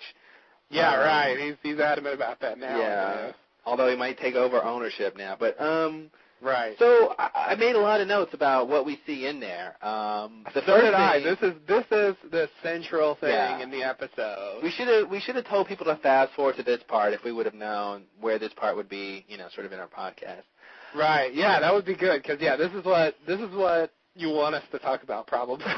You've been waiting patiently this whole time. They're like, yeah, blah, blah. I don't care about Jack's eyebrows. I don't care about Libby. Who cares about Linda Blair? I want to talk about the Pearl. Oh, you know what? That reminds me of the podcast. They Damon or Carlton. Where's the line? They said something about seeing. They said the station with the glass eye and the arrow. They were mentioning 2 of the stations. Arrow we already know, and they said glass eye, and I didn't understand what that was until I thought about the Pearl. So I think that maybe there's sort of inside joke about what the logo looks like, because I think it looks weird. It looks blank to me. It looks like a big blank logo, but it's obviously supposed to be a pearl. They really should have put a little sort of effect. You know how when you sort of represent a 3D object in a 2D way, you have that little light bouncing off of it kind of thing, They should have done that. But anyway, I feel like that would sort of ruin the aesthetic a little bit, but... Oh, you would say that. But anyway, I thought it was funny that they refer to it as the glass eye, because it looks like a glass eye. Nobody knows what it is. But anyway, so they get down in the Pearl, and there's 9 TVs and 2 chairs, a computer, and... 2 comfy chairs, my 2 very comfy chairs. Which is okay. We'll talk about that, and then a pneumatic device, what they used to have. I guess they still have it, like bank tellers. Yeah, they still use them. I go to ATMs. I don't go to the teller things. So I don't know. I don't either, but I see them. And the first thing I want to mention is that there was one TV that was already on. Yes, it was still on, and my question would have to be, what station is that one monitoring? I would love to know, because basically the fact that it was on and it was static, I guess sort of means either the camera at that station or wherever the camera is isn't sending back information, right? Or either something's wrong with that TV. But so I mean, you have to wonder how long has that been on? Yeah, definitely. Well, since the 80s apparently. I mean, can we assume it's been on that long? This station seems newer than the other station. I mean, in the Swan, the orientation film was on film, and in this station it was on video. Right. And the music was a little bit different. His wardrobe was decidedly different, and I think the copyright said 1980 or 81. 1980, I believe. Yeah, 1980. So, and then the copyright in the other one, it was different, wasn't it? Actually, I think it was 1980 also. Was it? Well, I'm seeing different. Anyway, let's not dwell on this. But I believe the other one had been sort of revised over time. So I think some of it may have been created before that. Now, okay, let's talk about the orientation film in a minute. There were 9 Yeah, the TVs. orientation film is its own can of worms, I think. There were 9 TVs, right? Okay, now Right. correct me if I'm wrong, because I saw the episode twice, but I meant to go back and catch this for myself. But didn't Locke turn each of the TVs on? Yes, it did. I thought so. Okay, but then there's another shot towards the end where there's only like 2 of them on, or something like that. It's like they're not all on. So I thought that was really weird. That it looks like he turns them all on, but in another shot they're not all on. Yeah. It's another thing to note is that the Swan station is listed on TV 7. So I don't know if that means that it's because what station in Swan the third, is it number 3 of the stations? I don't remember. That seems right, but I don't remember. I thought it was I don't know if it means anything that it's on the number 7 TV. And there's only Well, it was the top right corner, right? Yeah. So how are you doing your number? Oh no, I saw it said number. It was listed number 7. It goes 1, 2, 3. It's listed in columns. So on the left hand side was 1, 2, 3. In the middle was 4, 5, 6, and on the right was 7, 8, 9. There were numbers. There were numbers. There were numbers on the right hand side of all the TVs. Did not see that. Good catch. Yeah. Send me $1 via PayPal, please. Dharma Drachmas, please. I'm going to my real quick. I just want to see. I know everyone is like, it's station number 3. It's station number 3. All right. Well, while you're doing that, let me bring up a semi-minor point. Oh, I got it. Wow, that was quick. I think this is. Yeah, I think it says it's station 3. But I thought, okay, on the map there are 1, 2, 3, 4, 5, 6, 7 stations with one of those stations crossed out and then the question mark in the middle. But there are 9 TVs total. And on the video of the orientation, it says 3 of 6, if I'm not mistaken. Right. No, was it 3 of 6 or? I believe for this one it was 5 of 6. It was 5 of 6. So you think there'd be 6 stations. Right. Yet there's 9 TVs. So are there like 2 TVs? 2 well, are. You know what I mean? Like 2 cameras in the same place, or? It seems like the. Sorry, I was just gonna say there has to be, because there's 2 things. When they cut the TV on and they show sort of Jack I don't know where Jack's going, but he just sort of walks by. It's in the sort of like kitchen type area. But then later, which is I guess I'll just mention now, which is a little thing I saw in the orientation video, is they show a shot of Marvin Candle. Oh, I mean Dr. Waxman. Sorry, his name changed there. They show a little shot of the people in our hatch, but in the computer room. Did you see that? No. Yeah, if you look in the orientation video, they do this sort of shot towards the end where they're getting closer to him. It should be on TV 4 if I have my orientation correct in terms of where he was standing. But they show 2 people. They show one person at the computer, the computer in the Swan hatch. And then they show another guy coming up and helping him or working with him. So you actually see 2 of the previous people working in the hatch. Oh. Yeah. Nice. Yeah, that was a little... Yeah, I saw something in the background, but I didn't know. I don't know. Okay, anyway, what were you going to say? Sorry. I was going to say, I believe when they put in the orientation video, it plays on number, what you're saying is 5, I guess, the middle one.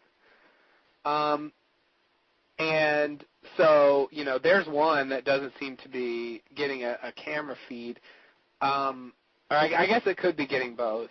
But I guess my explanation, if I had to give one, is that it's an aesthetic decision to have, 3 rows and 3 columns of TVs. Okay. Instead of 6, and that doesn't mean there's more hatches or whatever. I feel like they just wanted it to look like that nice 3x3 square of TVs. That would be my theory. Which isn't, a theory in the context of the show. It's a theory in real life why it would be that way. Mm-hmm. So, yeah, that's. Okay, I don't buy that. But did I say I'd buy that? Because I don't buy that.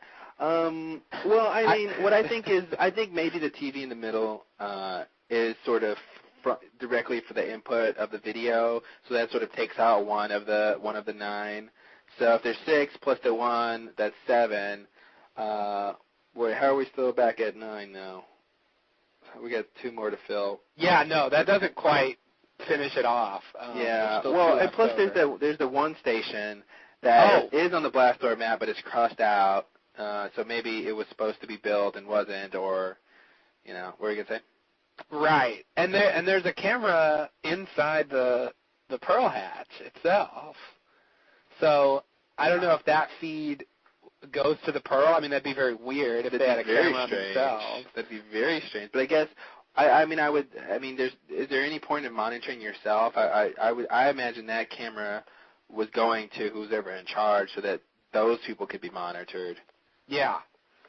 I guess so. And I wonder if the people who are monitoring them were monitored. I mean, it's, No, it has to up somewhere. You would think so. But it's like, damn, they have this whole thing for monitoring, and then they're monitoring that, and it's like, can you trust anybody, guys? Probably not. Well, and that was my big theory, my big question about this whole scenario is this whole thing an experiment? Is this whole thing with people coming to this island and it seeming to be defunct and the old experiments are done with and is the question will the people press the button, or will the people press the button when they find out that we want them to press the button and it's just an experiment and there's no reason to press it? Is it sort of this meta experiment to where they're told that there is an experiment going on, but they're still not outside of the experiment. They're still in the experiment. Part of the experiment is telling them that it's an experiment. Yeah, and to see if Echo still wants to press it, which raises the question: why does he still want to press this thing? I don't know what his logic. His frame of thought is. He's saying, "Oh no, John, we have to press it now more than ever." Right. I did not follow his logic. I did write down some specific quotes to sort of ponder about that, but I want to go back first and mention a couple of sort of things from this segment before we get to Locke's pathetic speech and all that. Oh God, yeah. So there's a computer in there, and it says print log, yes or no. Which I love the fact that I don't know what computers already have the prompt there for you, unless it's only specifically there to print the log. Why would it already have that command there? But I can only imagine, if the TV was still on, could someone have been about to print the log, 20 years ago, and then whatever happened, and the TV was on, and that was there for that long? I guess. That's the only thing I can sort of surmise. But go ahead. I was just going to say, maybe the TV being on goes back to your theory of just the sort of aesthetic design of the, them coming into a room with the TV sort of on. Right. Maybe it shouldn't have been on if this was real life or something. Right. It could be. I guess I can believe, that maybe someone else was in the hatch more recently. I mean, that's another reason it might be on. Who knows? There's lots of people on the island besides the plane crash survivors. So, it wasn't that hard to get in there. So it was hard to find now. Yeah, that's true. But moving that plane was pretty easy, and then the door. Moving that plane was a little bit too easy, if you ask me. Yeah, I've had more trouble pushing a car than they did pushing the plane. I guess the part that they pushed, the heavy part of the plane should have been in the front, so it was sort of acting as a fulcrum, but they did push it a little bit too easily, especially since Locke is has that bad leg, but whatever. Supposedly. So anyway, he prints out this log, and he just instinctively, I guess, decides, well, if it's asking me to print a log, I ought to print a log, and so we get this string of numbers. It's like a long string of numbers, then a colon, then two numbers, and then like accepted. Mm-hmm. And if you sort of look at the numbers, those of you who like to freeze frame things, if you read it left to right, and you read the numbers as being in hour, colon, minute format, mm-hmm.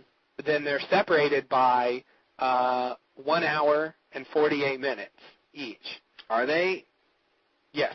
Okay. I was wondering. I didn't take it to pencil and paper, but I was wondering what the interval was between the numbers. I did, and that's what it is. It's 1 hour, 48 minutes, left to right, which is, as we all know, if you add it up, 108 minutes. Okay, that's what I assumed. Yeah. So, and this is accepted. So I guess we're supposed to think that that's the button being pushed, the so-called button. How many different number combinations did you subtract? What do you mean? Well, I mean, because I feel like the button's not going to be pressed every 108 minutes. Sometimes it's pressed, sooner. Sometimes it's pressed later. Because there's an interval to press the button. So, I agree. So some of those numbers shouldn't have been exactly 108 minutes. It is though.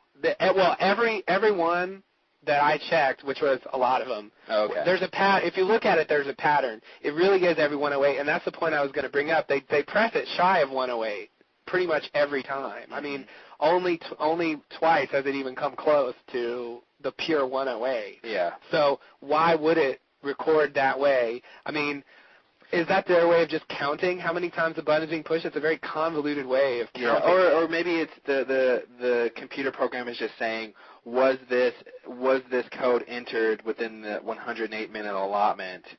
Not necessarily. You know what I mean? And then it's sort of.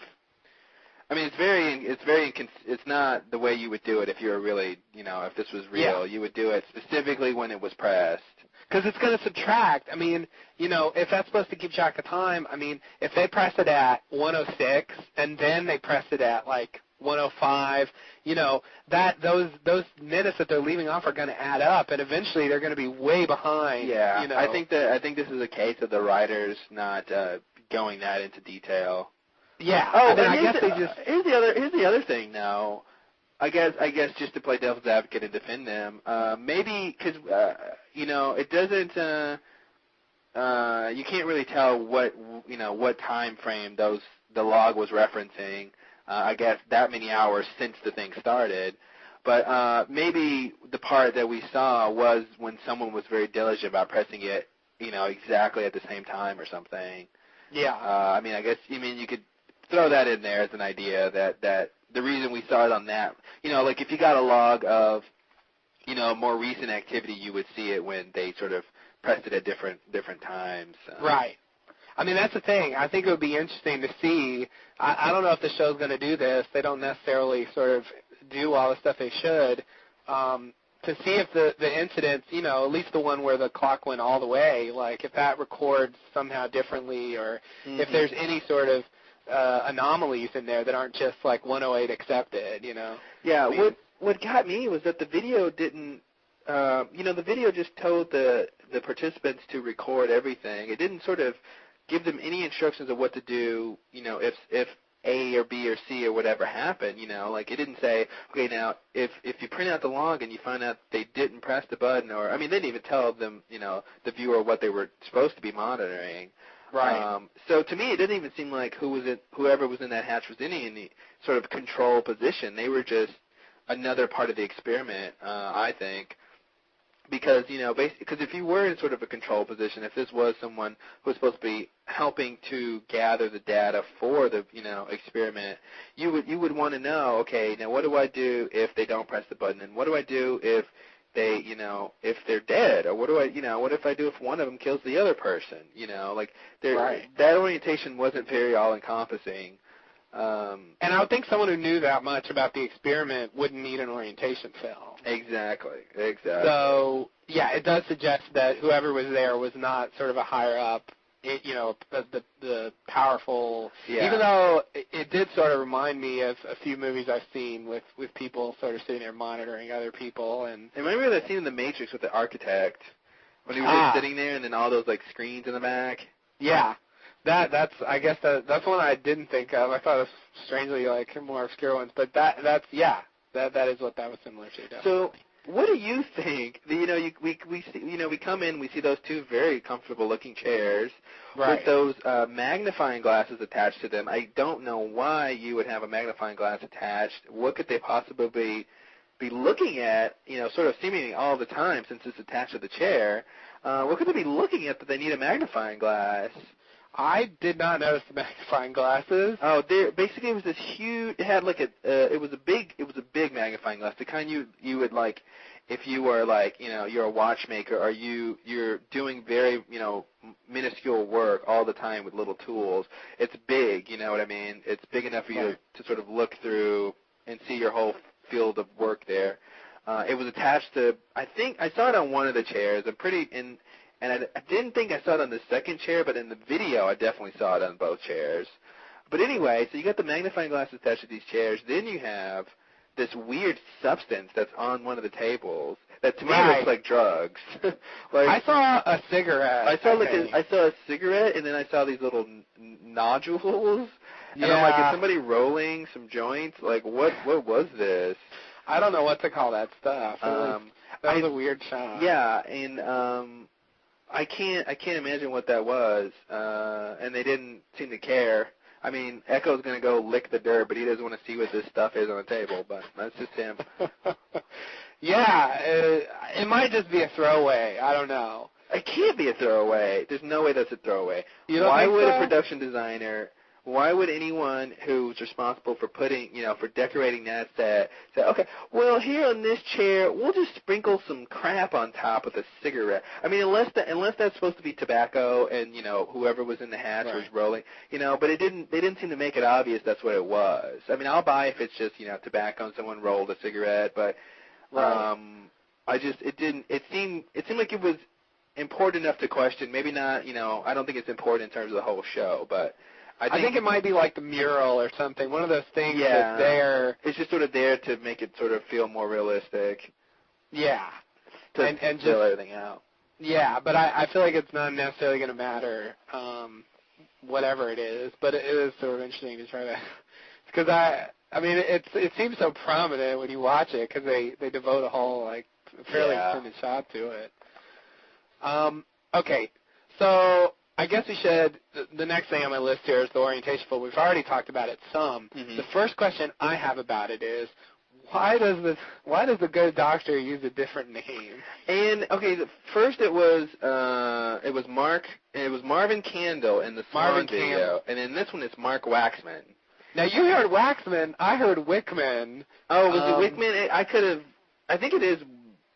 No, I don't remember because I thought the first time because I remember reading that name. Didn't we see this somewhere before a couple of weeks ago? We saw that name, Mark Wickman. Yes, we did, and that's a spoiler. We shouldn't discuss that now. Oh, I couldn't remember why we had already seen that. But anyway, even if it is Wickman, I think it may be Wickman. Nothing to see here, folks. Nothing to see here, folks. The man behind the curtain. If it is Wickman, I thought I heard Waxman, but you know how I am when I write stuff. I just sort of whatever I just want to put down. Anyway, I think it's interesting that both last names have to do with candles. Obviously the first one being a candle, the second one being either Waxman or Wickman. I think the first Wickman. Name's an M name. First name's an M name. So they're similar, but now they're not the same. And why would he use a different name? I can't even imagine. What could possibly be the point of that? I think. Ooh, good question. I'm trying to think. I can't think of any reason at all why I love it, but I can't think of any reason. Why does anyone use a different name to a different group of people? It's so that they can't be sort of identified or linked back, right? I mean, that would be the sensible reason. Yeah, I mean, Echo was using a different name in Australia. Yeah, exactly. You don't want to be linked. To me, I think it has to do with the anonymity, however you pronounce that, of the project. It seemed like each station and each of its respective participants it's like they're in their own little world. One station doesn't know about the other, except for the Pearl seems to be, at least in my thought, is the only station that knows that most likely that there's other experiments, and B, that there's specifically other stations. So right. I feel like he's giving each orientation film, which I'd love to see the rest for the other stations. He's a different person just to go along with this idea that this is its own autonomous project. And there's a huge thing we got to talk about. I've been waiting to talk about for a very long time, but I just came to my head, so I have to mention it. But anyway, so about his name change, I'd like to think that if we can think of, M something, and then, this candle reference makes me think that there may be some significance to that. Like maybe we're going to find out that Malcolm Candlemaker is the guy behind everything or something. It makes me feel like this candle reference with an M first name is going to be significant. But who knows? Right.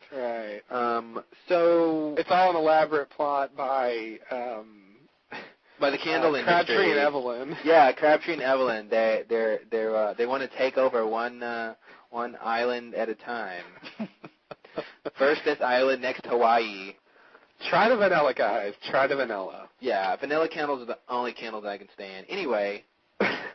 Anyway, speaking of candles, what was the big thing you wanted to mention? Okay. This is huge, guys. I hope everyone is ready for this. This is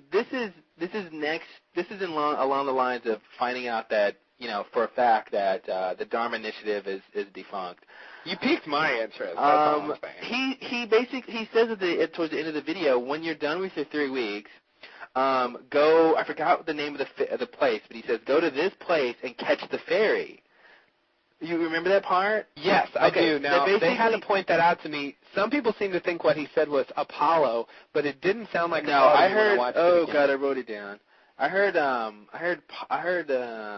Apollo or proceed to the something ferry. Yeah, it was something. Which, okay, here's the full line. I actually wrote this down. Which will take you back to the barracks to prepare for your next, and then it sort of cuts out. But okay, this is what got me though. That means that there is a way off the island. This is my big thing. The island cannot be interdimensional. It can't be a different dimension or a different location other than Earth because a boat can get there.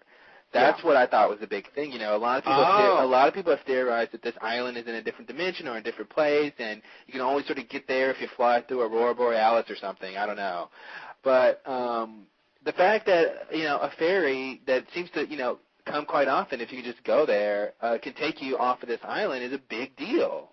Yeah. Because that means there is a connection to the outside world. I mean, it could be an interdimensional ferry. I guess it could be. I don't want to know what the cost of a ticket is on an interdimensional ferry, but I bet it's high.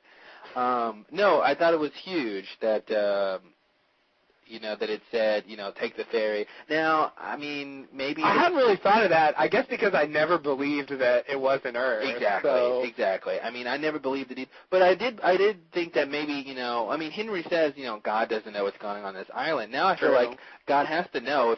God's got to know where the ferry's going, right, Henry? I mean, that whole line. I mean, I never believed that line. That's Henry, though.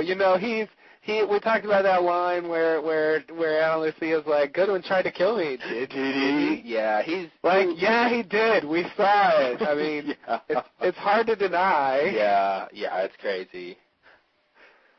So I'm guessing he just I don't think that's true. I mean, it's completely It ridiculous. doesn't make any sense. But I think it's huge that he mentioned that there's a ferry that you can just sort of.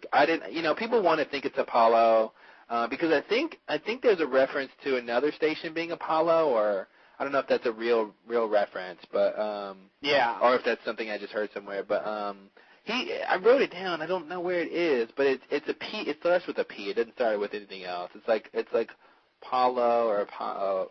Ugh. Yeah, I couldn't. It didn't sound like a word that I knew. Oh, here it is. I don't know what I wrote down. Pilla or Palla. Paula. I don't know. Paula. Paula. Paula. Here, I got the video right here. I'm just gonna listen to it real quick. So hang in there with me, so we can get past what the hell this thing is called. You're a star, Locke. You're a star. All right, so while you're doing that, here it is. Hold on. To fulfill their tasks.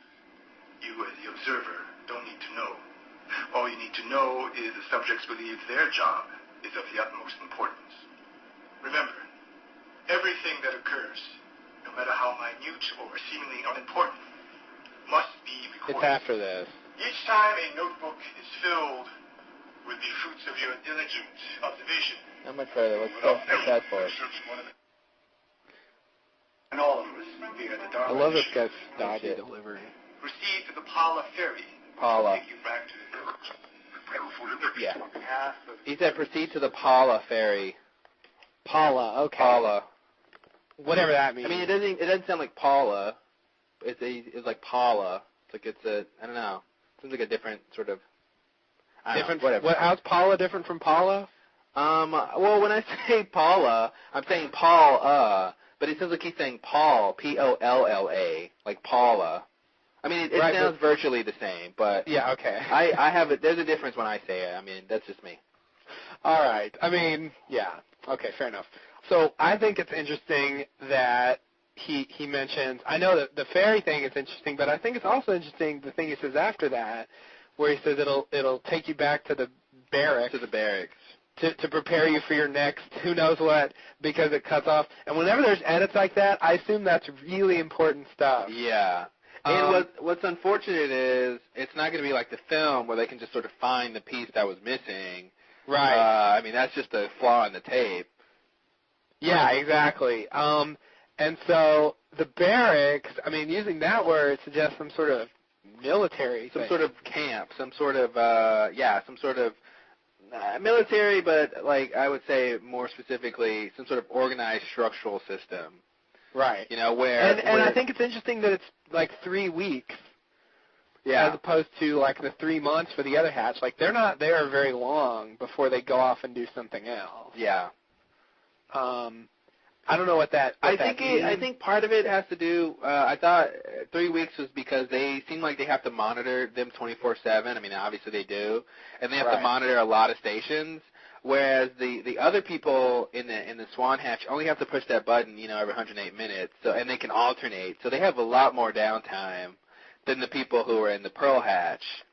Right. They're pretty much always working. At least one of them has to be always working. Right. So now that brings up, I guess, the big question. So they record everything they see, and he says that he won't tell the people watching the orientation film what the experiment is. He does say it's a psychological experiment. Yeah.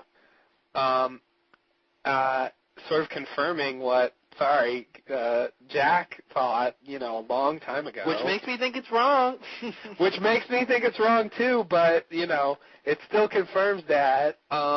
He also said his name was Marvin Wickman. So that's true.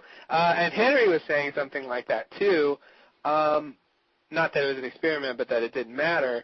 And then he says, the subjects think it's very important, which is certainly true of the button, or at least they're made to think that. Yeah. But then my question is, he never explicitly names the Swan Hatch. So are we to assume that every hatch is just an experiment? Yeah, I felt like there was experiments going on. That's what I seem to get, that there's experiments going on at every hatch. in every hatch, and or every station, I should say. I'm going to stop saying hatch. In every station. And, I mean, does it make sense for that to be true? I mean, who really knows? I mean, there is a magnet there, you know? Yeah. We've seen it at work. Is it really, I mean, and they're supposed to have done work in electromagnetism. Are we supposed to assume that's not true and all they do is psychological experiments? I mean, good question. You know, that's really weird. I mean, the orientation film, maybe the magnet was just placed there to confirm what the orientation film of the Swan says, because they say, you know, this site was chosen for its electromagnetic properties. right. Maybe that magnet was put there just to confirm that, if you know, just so who's ever there can sort of witness it firsthand and make them believe what they're doing is, you know, that much more real. Right. I wanted to mention, I know we're on sort of a bigger thing here, but when we were talking about the Pearl hatch, was that all of the hatch? Was it just that one room? I felt like it was weird that they didn't, like, explore more, and I feel like the only reason they didn't explore more was because it was just that one room, which is weird because, you know, the Swan hatch is decked out, man. It is very nice.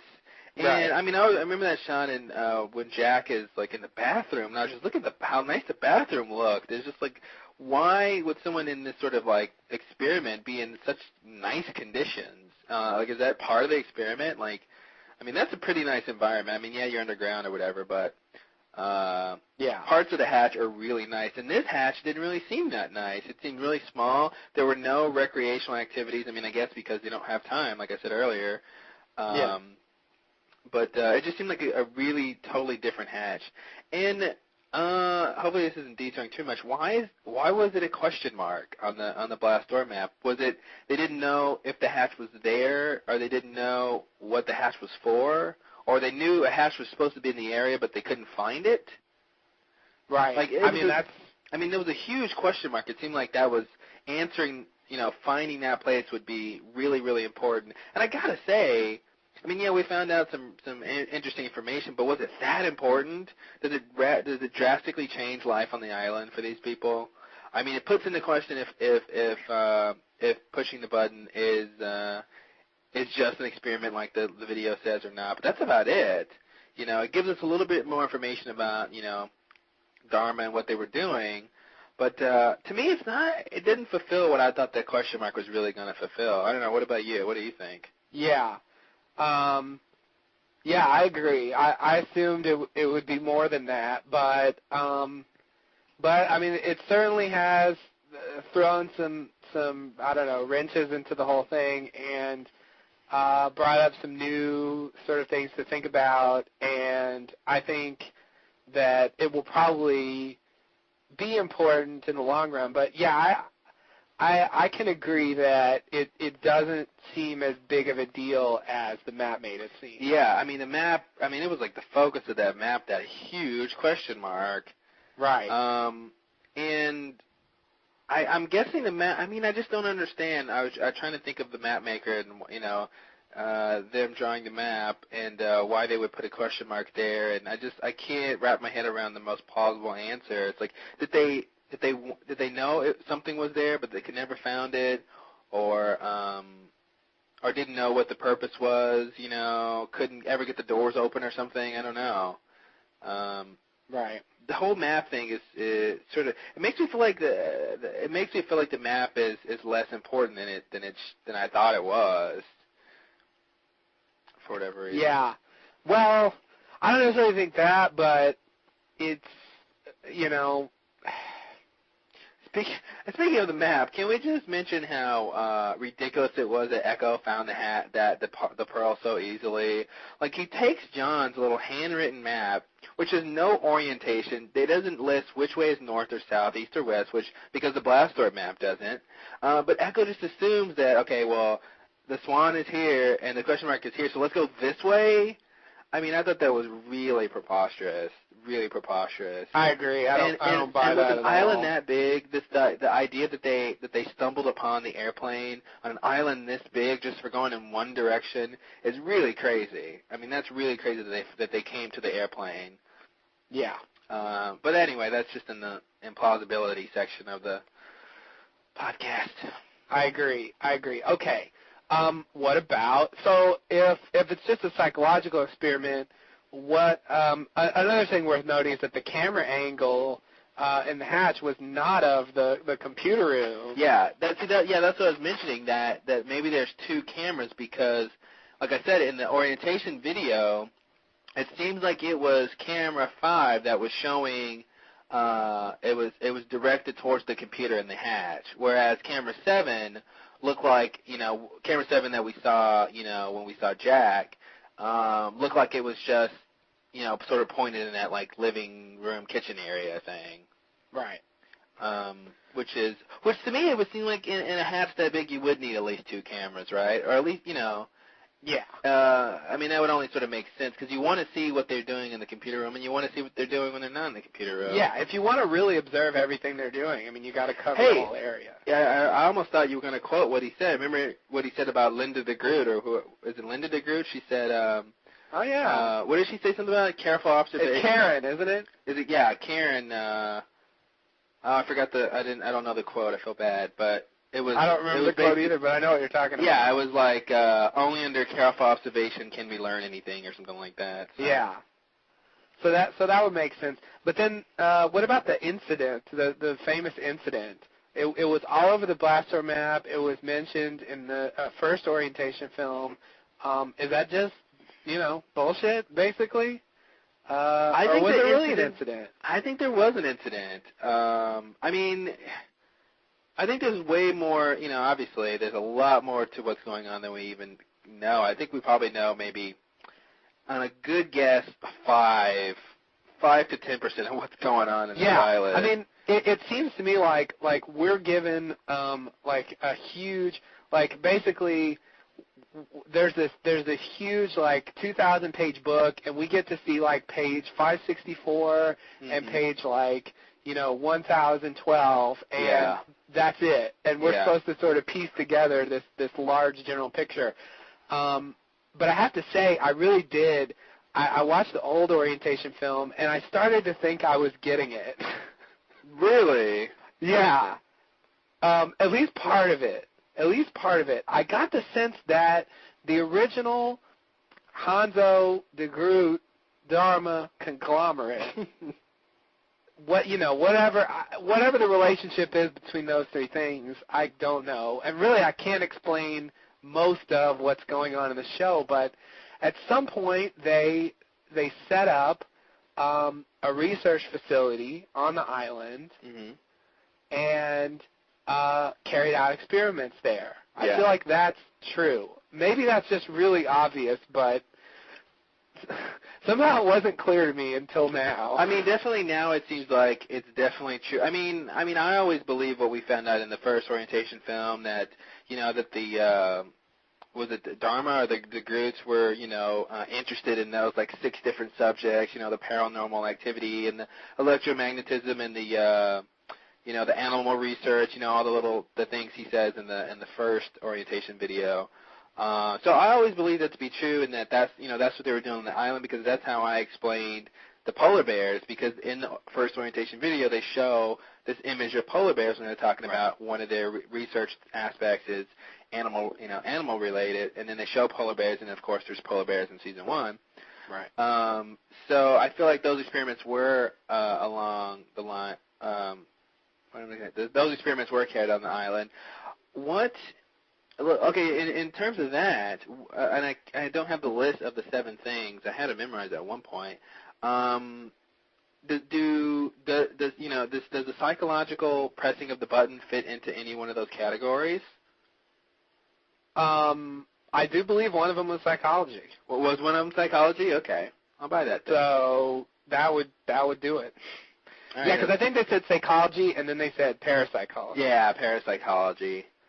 So I mean, yeah, that would fit right in there if we're going to assume that's true. But I believe in the first thing they say something about the de Groots having a dream of setting up a research like compound or something. It has something to do with like a utopian thing, right? There's the utopian social was the last like thing that they were interested in studying. Yeah. Okay. And another edit makes you think, oh, that's real important, whatever it is, because they just don't edit the unimportant stuff. They don't. So maybe that, but I feel like this island is the realization of that sort of dream that they had. Yeah. But there has to be. That's one thing, but then there has to be like 3 or 4 other really crazy things to make what's going on this island possible now. I mean, the whole thing with the others, the whole thing with Smokey. I mean, there's a lot more going on than just this place for experiments. I feel like they always thought that the whole Dharma Initiative thing and their programs were sort of the foundation of the island, and at one point it was just sort of normal. They were doing these experiments, and everything's great. Right. And then the incident, and then other things happened to where it became this what it is now, which is a crazy ass place. I agree. I really can't explain most things, but I don't know that general picture of how all that stuff came to be, like, all these hatches, stations, whatever. Mm-hmm. Stations, please. What they used to do. I mean, I have to call them hatches because I have to give in to what everybody else calls them. That's what they call them on the show. If you change, then everyone else will change. I've learned from my experience that you just can't fight the common parlance. I mean, if everybody uses it, they're not going to stop. Well, they call them stations in the Dharma videos. They call them stations too. I mean, they don't call them hatches in the Dharma videos. Yeah, right. Well, they're using the correct terminology. Well, good. But all the fans use it, and all the people on the show who are the plane crash survivors use it. So, until they stop calling it that, I'm going to call it that, but hey, whatever. Yeah. Anyway, this general picture, I don't know, that's how those things got there. And then whatever happened after that, I mean, I guess that's the big mystery that's left over. How much of this video can we believe, though? Well, that's a good question. But I was still sort of up in the air about what those things were really about. I mean, I guess I don't know. I guess I feel like it was just some big thing. I don't know. Oh. Especially since they conflict. Yeah. I don't know. Well, I think whatever materials Echo took from the hatch might be interesting later. I love when Echo goes to the shelf and he finds that composition notebook and he opens it, and if I'm not mistaken, the part that he opens is blank.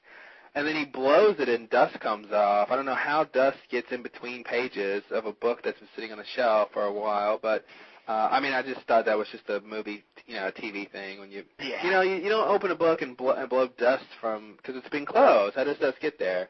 But but I also thought it was even stranger that he would blow it with the pages being blank. I mean, what are you trying to see? The pages are blank. Right. So anyway. I don't just randomly blow dust off stuff. Yeah, especially when it's blank. Right. I thought it was another little question I had was, basically, Mr. Wickman says that, to roll up the composition book and send it, and it sends it to them.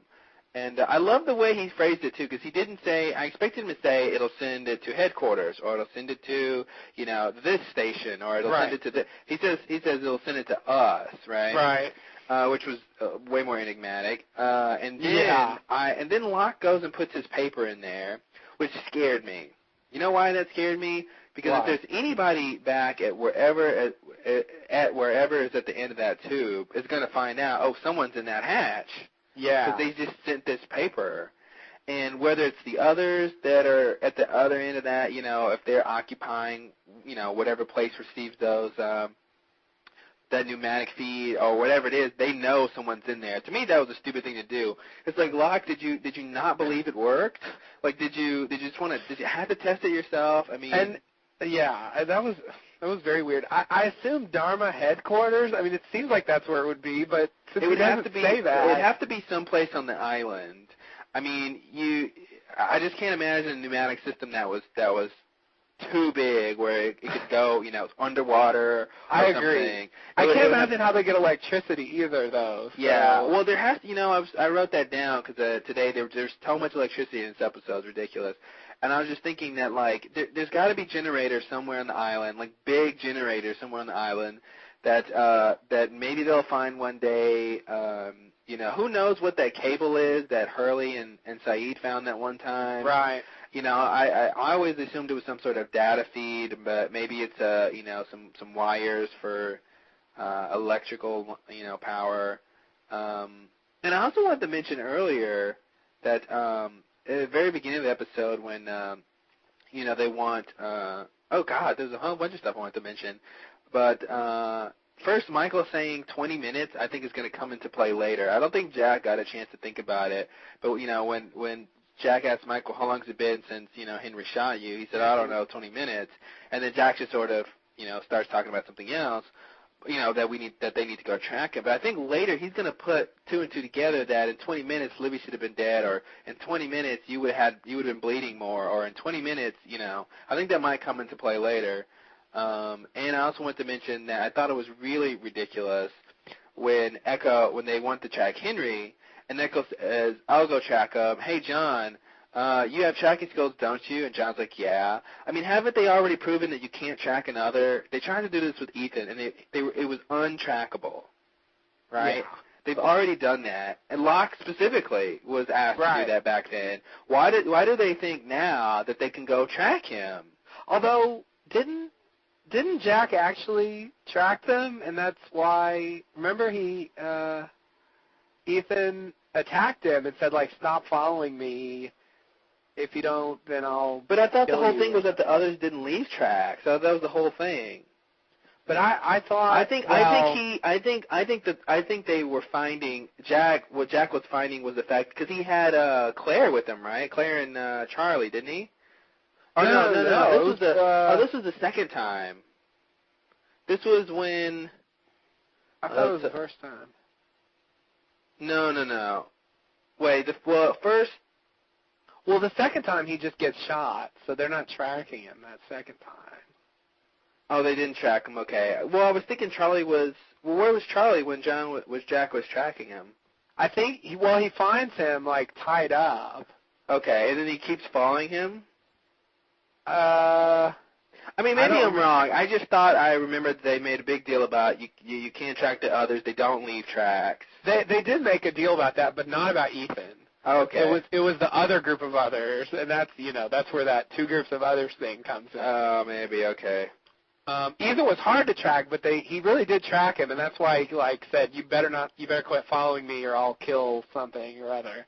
I didn't buy that whole scene anyway, but it's been so long since I've seen it, I just can't remember exactly how it went, but I think that's another example of the two things. But I think others are hard to track, certainly, and Henry, who knows? He's God. What is he? I mean, that was one of China Mom's questions. What's Henry doing now? Yeah. Oh God, who knows? But anyway, so we were talking about what? Let's see. I mean, we were talking about this hatch stuff. I guess Oh, I got another thing to mention. Okay. Well, go ahead. I just wanted to mention that I know a lot of people have probably read about this idea of remote viewing. That was a big theory that was brewing about, being one of the things that's happening on the island. And what remote viewing is this idea of, this sort of paranormal ability to see things that, in a place that you're not, sort of, almost like an out-of-body experience or something like that. And that one of the things that remote viewers use, and this is actually a concept that was studied by the U.S. military for 30 years, and it's a huge thing that has sort of pseudoscientific qualities to it, I should say, or results. And one of the things you do when you're doing remote viewing is you associate your target with numbers, and of course. The infamous lost numbers are etched on the Swan hatch, and so people were saying, okay, in this idea of remote viewing, these numbers are used by whoever's conducting this remote viewing session to see in and around that hatch, because the numbers, usually in remote viewing the numbers are sort of randomly generated, and they are used to target a specific location. But anyway, my point of bringing up remote viewing is this idea that, because I saw somewhere else, I can't remember where, something that seemed official. I think it was one of the Hanzo documents or something with this new Lost interactive thing that's going on the web, which is sort of kind of official. I don't know if it's supposed to be in canon or not, but they mentioned remote viewing somewhere, and I was like, okay, wow, that's weird that they're mentioning this thing that people thought was a theory. But what if the remote viewing is just what's technically literally happening when you're monitoring someone in a camera situation? So this idea of remote viewing is really just the Pearl, just people, in the Pearl remotely viewing what's going on in these experiments. So I just wanted to throw that out there as a way to tie in what the sort of official thing said about remote viewing and what people have been saying about remote viewing, but making it really sort of plainly just watching people on camera. Right. Not supernatural. Not like a supernatural, thing about remote viewing. Right. Like the whole thing with Walt appearing. And yeah, and that was the whole thing with Walt appearing, that he appeared because he had that ability to remote view himself, and he could sort of appear there even though he was somewhere else. And right. All right, so I think we've thoroughly discussed that. I'm sure there's more to say, but I think we'll just sort of move on. Yeah. And sort of get to wrapping this up. The next thing I wanted to bring up is just okay. Locke has a long speech about how, who cares, I'm pathetic, and none of this matters, as he believes the new orientation film proves. And Echo believes that pushing the button now is actually more important than it was before. Now, I don't follow his reasoning, but here's a quote from him that I think, I guess, explains what he believes here. The reason to push the button is not because we are told to do so in the film. We do it because we believe we are meant to. Now, for me, this reminds me of the end of Pulp Fiction when Jules explains to Tim Roth why he is giving him his money and letting him go. That explanation always seemed very weird to me. He says, like, I'm buying your life, and he gives him money, but he's buying his life. I'm giving you this money so I don't have to kill you. I always thought that was very weird. I like the movie a lot, but this is reminding me of that, and that it's this sort of pure faith thing that I guess I just don't get. Yeah, to me, I thought Echo's explanation was just sort of, I'm almost like psychobabble. To me, he didn't really explain anything. I mean, he says, he just said what he said, but I just didn't think that made any more sense. Like, we're not supposed to do it because we're told to. We're supposed to do it because we're meant to do it. Well, we believe we're meant to. I mean, that sort of goes along the lines of being told that. I mean, basically the difference is instead of being told you need to do this, you're told you're meant to do this, which is, and it doesn't, in any event, his explanation doesn't make me think they should press it anymore. I mean, just because you think you're meant to do something, that's one thing, but when you know that's part of a psychological experiment, then how does that really help anything? My first thought is, man, Jack's really not going to want to press the button now. I mean, he was hesitant at first. He really ain't going to want to press the button now. He's going to have to hold back to sort of say, told you so. Well, and of course, I'm sure our audience knows, Locke ain't telling Jack nothing about this hash. If Jack finds out about this hash before season 5, I'll be surprised. Yeah. I will be surprised. Yeah, Locke does not have a history of being a blabbermouth about important things. No. We can only assume. Yeah, I mean, I think Echo could tell somebody. He has the potential for telling people, but if he might tell Charlie. I think if he thinks there's some reason to tell people, he will. I think Locke, even if he thinks there's reason to tell people, will he'll sort just of tell a lie back. instead. Yeah. He'll hold it back until he realizes it was a huge mistake. I got something to tell you. Yeah, I don't buy it, and I don't know if Locke even buys it. I mean, I think Locke and in terms of sort of when I was trying to identify with Locke in this situation, I think Locke was won over by his speech in terms of there's something crazy going on here. The same plane my brother got on is here, and Right. I wound up here too. And, there is something to be said for that. But why we need to press the button, I think I don't think there's a good reason that the writers can tell us right now, because I don't buy Echo's explanation. It just doesn't make any sense. Like, we're supposed to do it. We should do it because we think we're meant to. Right. I just don't know what that means. It seems circular. Yeah, it does seem circular. Like, we should do it because we believe we're meant to do it, and we believe we're meant to do it because we should do it. I've heard explanations like that before. I've actually written explanations like that before in my own scripts when I have no good reason why someone should do something, but they need convincing. And you just basically, I can't think. There's so many times in like Star Trek and other things I've seen people say very similar things where they're like, oh, you're not supposed to do it because of this reason that we just found out you're supposed to do it, which is the reason you don't want to do it. You should do it because, wait, what am I talking about? I mean, like, you just sort of don't give a real explanation. Right. And so we'll see what Locke thinks. I mean, I think he sort of had his faith renewed with the dream and, all that stuff. And I love when he's about to open the hatch, or Echo's about to open the hatch to the Swan Station, to the Pearl Station, and he goes, Locke goes, oh, do you mind if I open it? I'm just like, God, Locke, are you that petty to where you have to be the one to open the thing? Like, then Echo still helps him because it's and that's what I was going to mention. Those doors are, I think they're way more heavy than logic would allow. If that should either be an alternative entrance, or what I really think it should be is an escape route.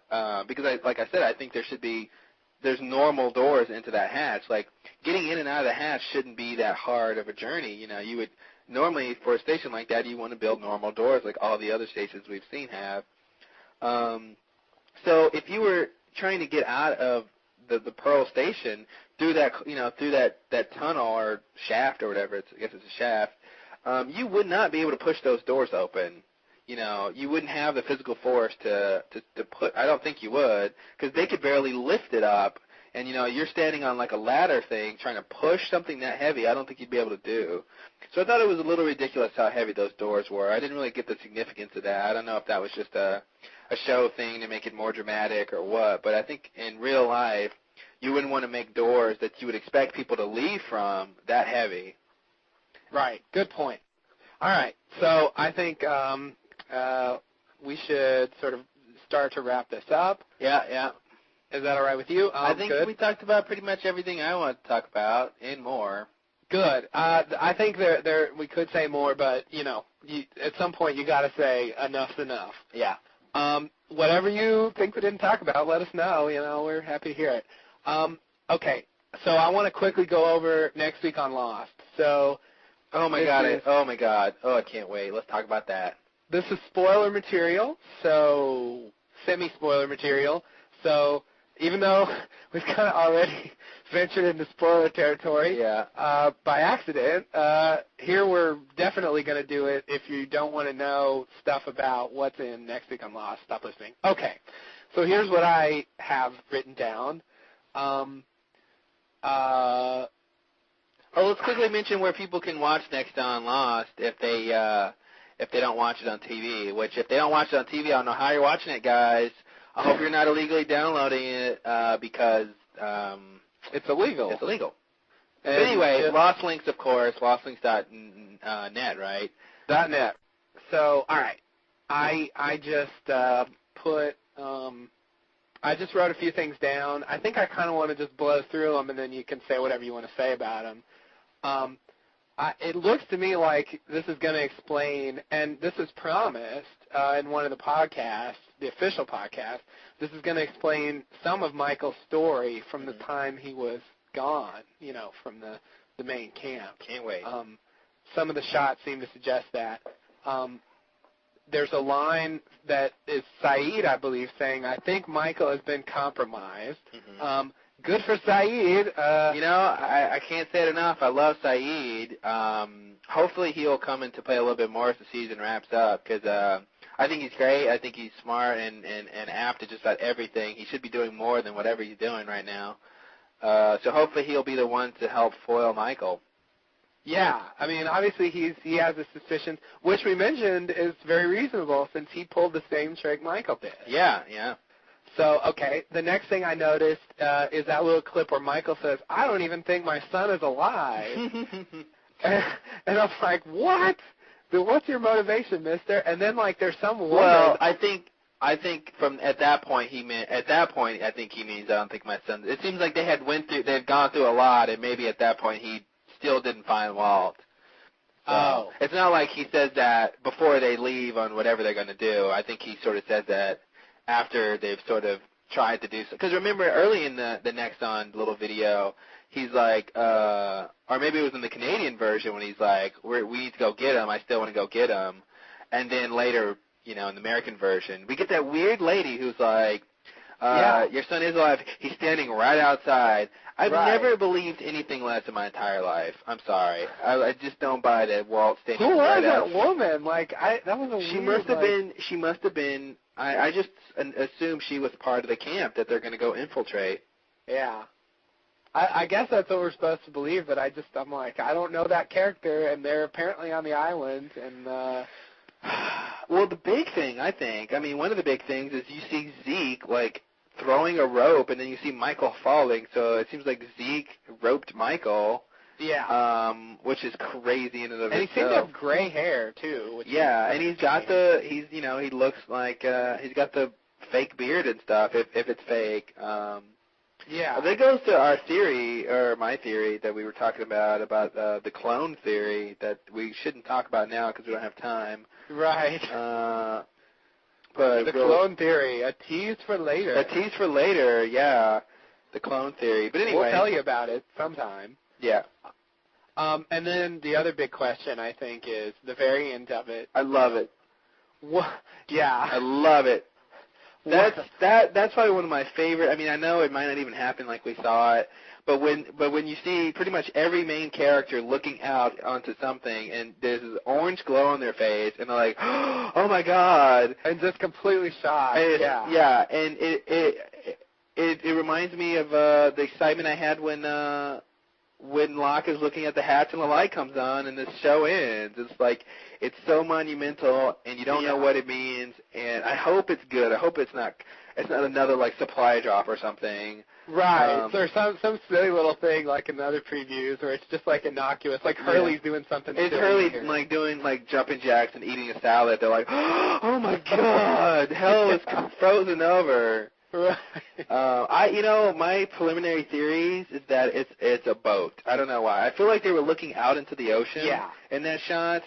I feel like it's a boat or something else that they think might save them. Although, with that weird orange glow, like I wrote down, it's either a boat or the sunset. Like, I don't know what's going on.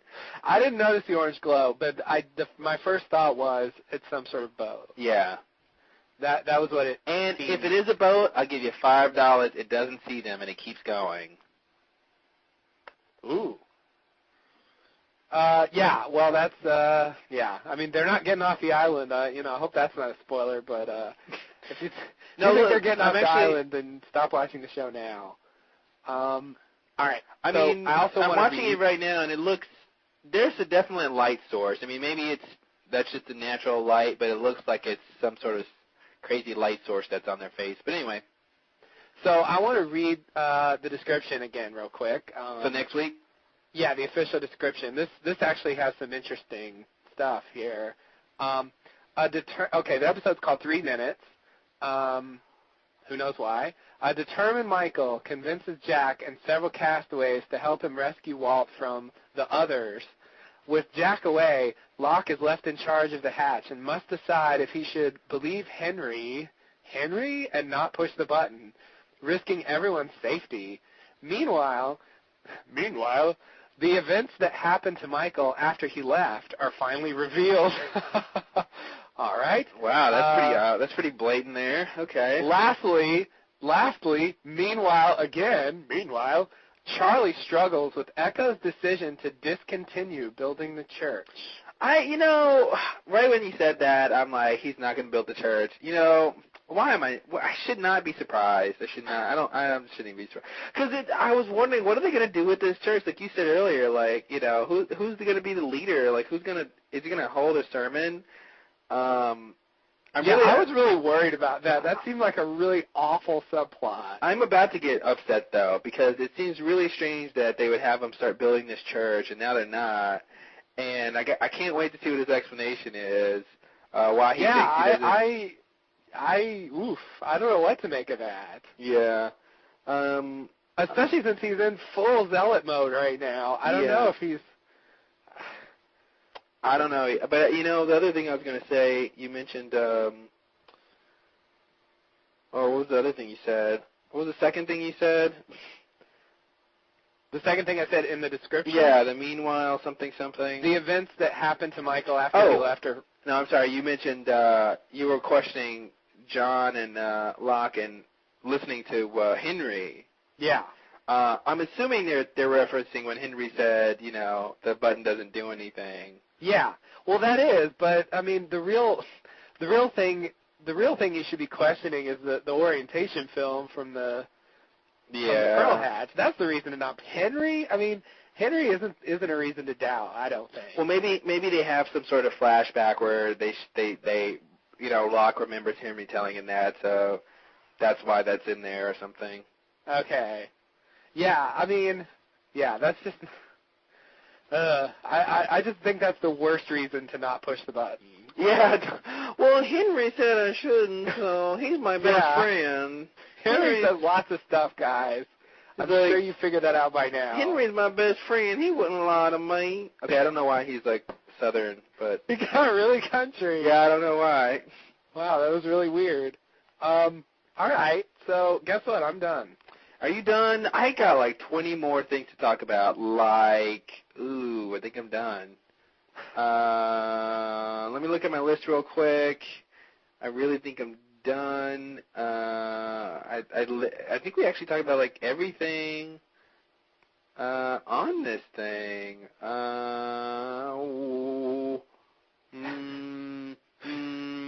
Okay, this is all. We're gonna edit all that out.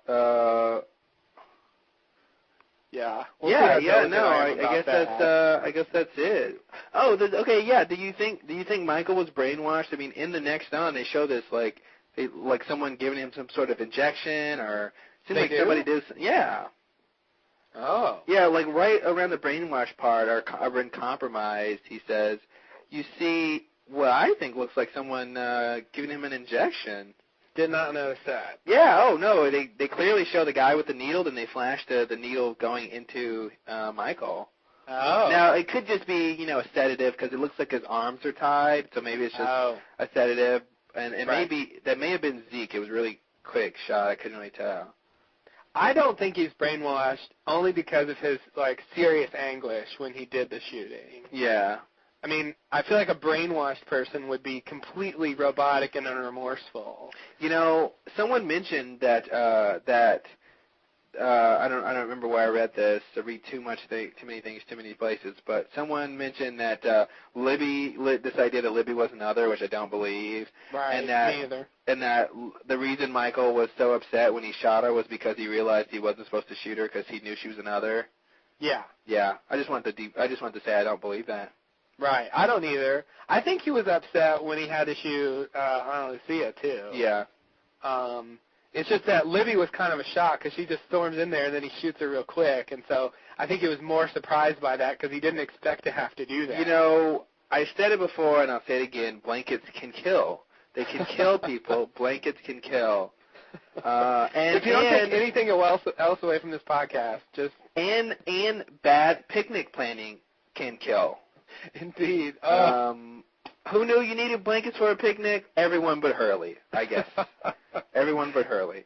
Everyone but Hurley. Who knew people like to have something to drink while they're at their picnic? Everyone but Hurley. Who knew that 2 gallons of corn is not a good item to bring on a picnic? Everyone but Hurley. Yeah. Everyone for Hurley. So we'll wrap up. Well, thank you very much for listening to our podcast. We really appreciate it. We've seen the numbers go up day by day. Hopefully you We guys... know you're out there. We know you're out there. We thank you very much.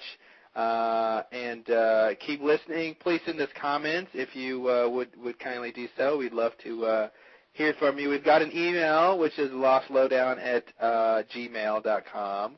So email us if there's, things you want us to talk about or mention, or stuff we've said that was wrong or incorrect, or if you just want to find out how to send us money via PayPal. I mean, Indeed. Either way. We know it's hard, but we managed to get a Gmail account. I mean, yeah, we got a very- Gmail account. They're very exclusive.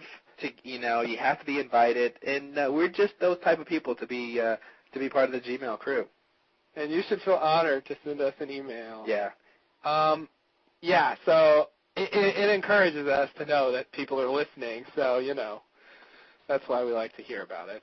Definitely. So, all right.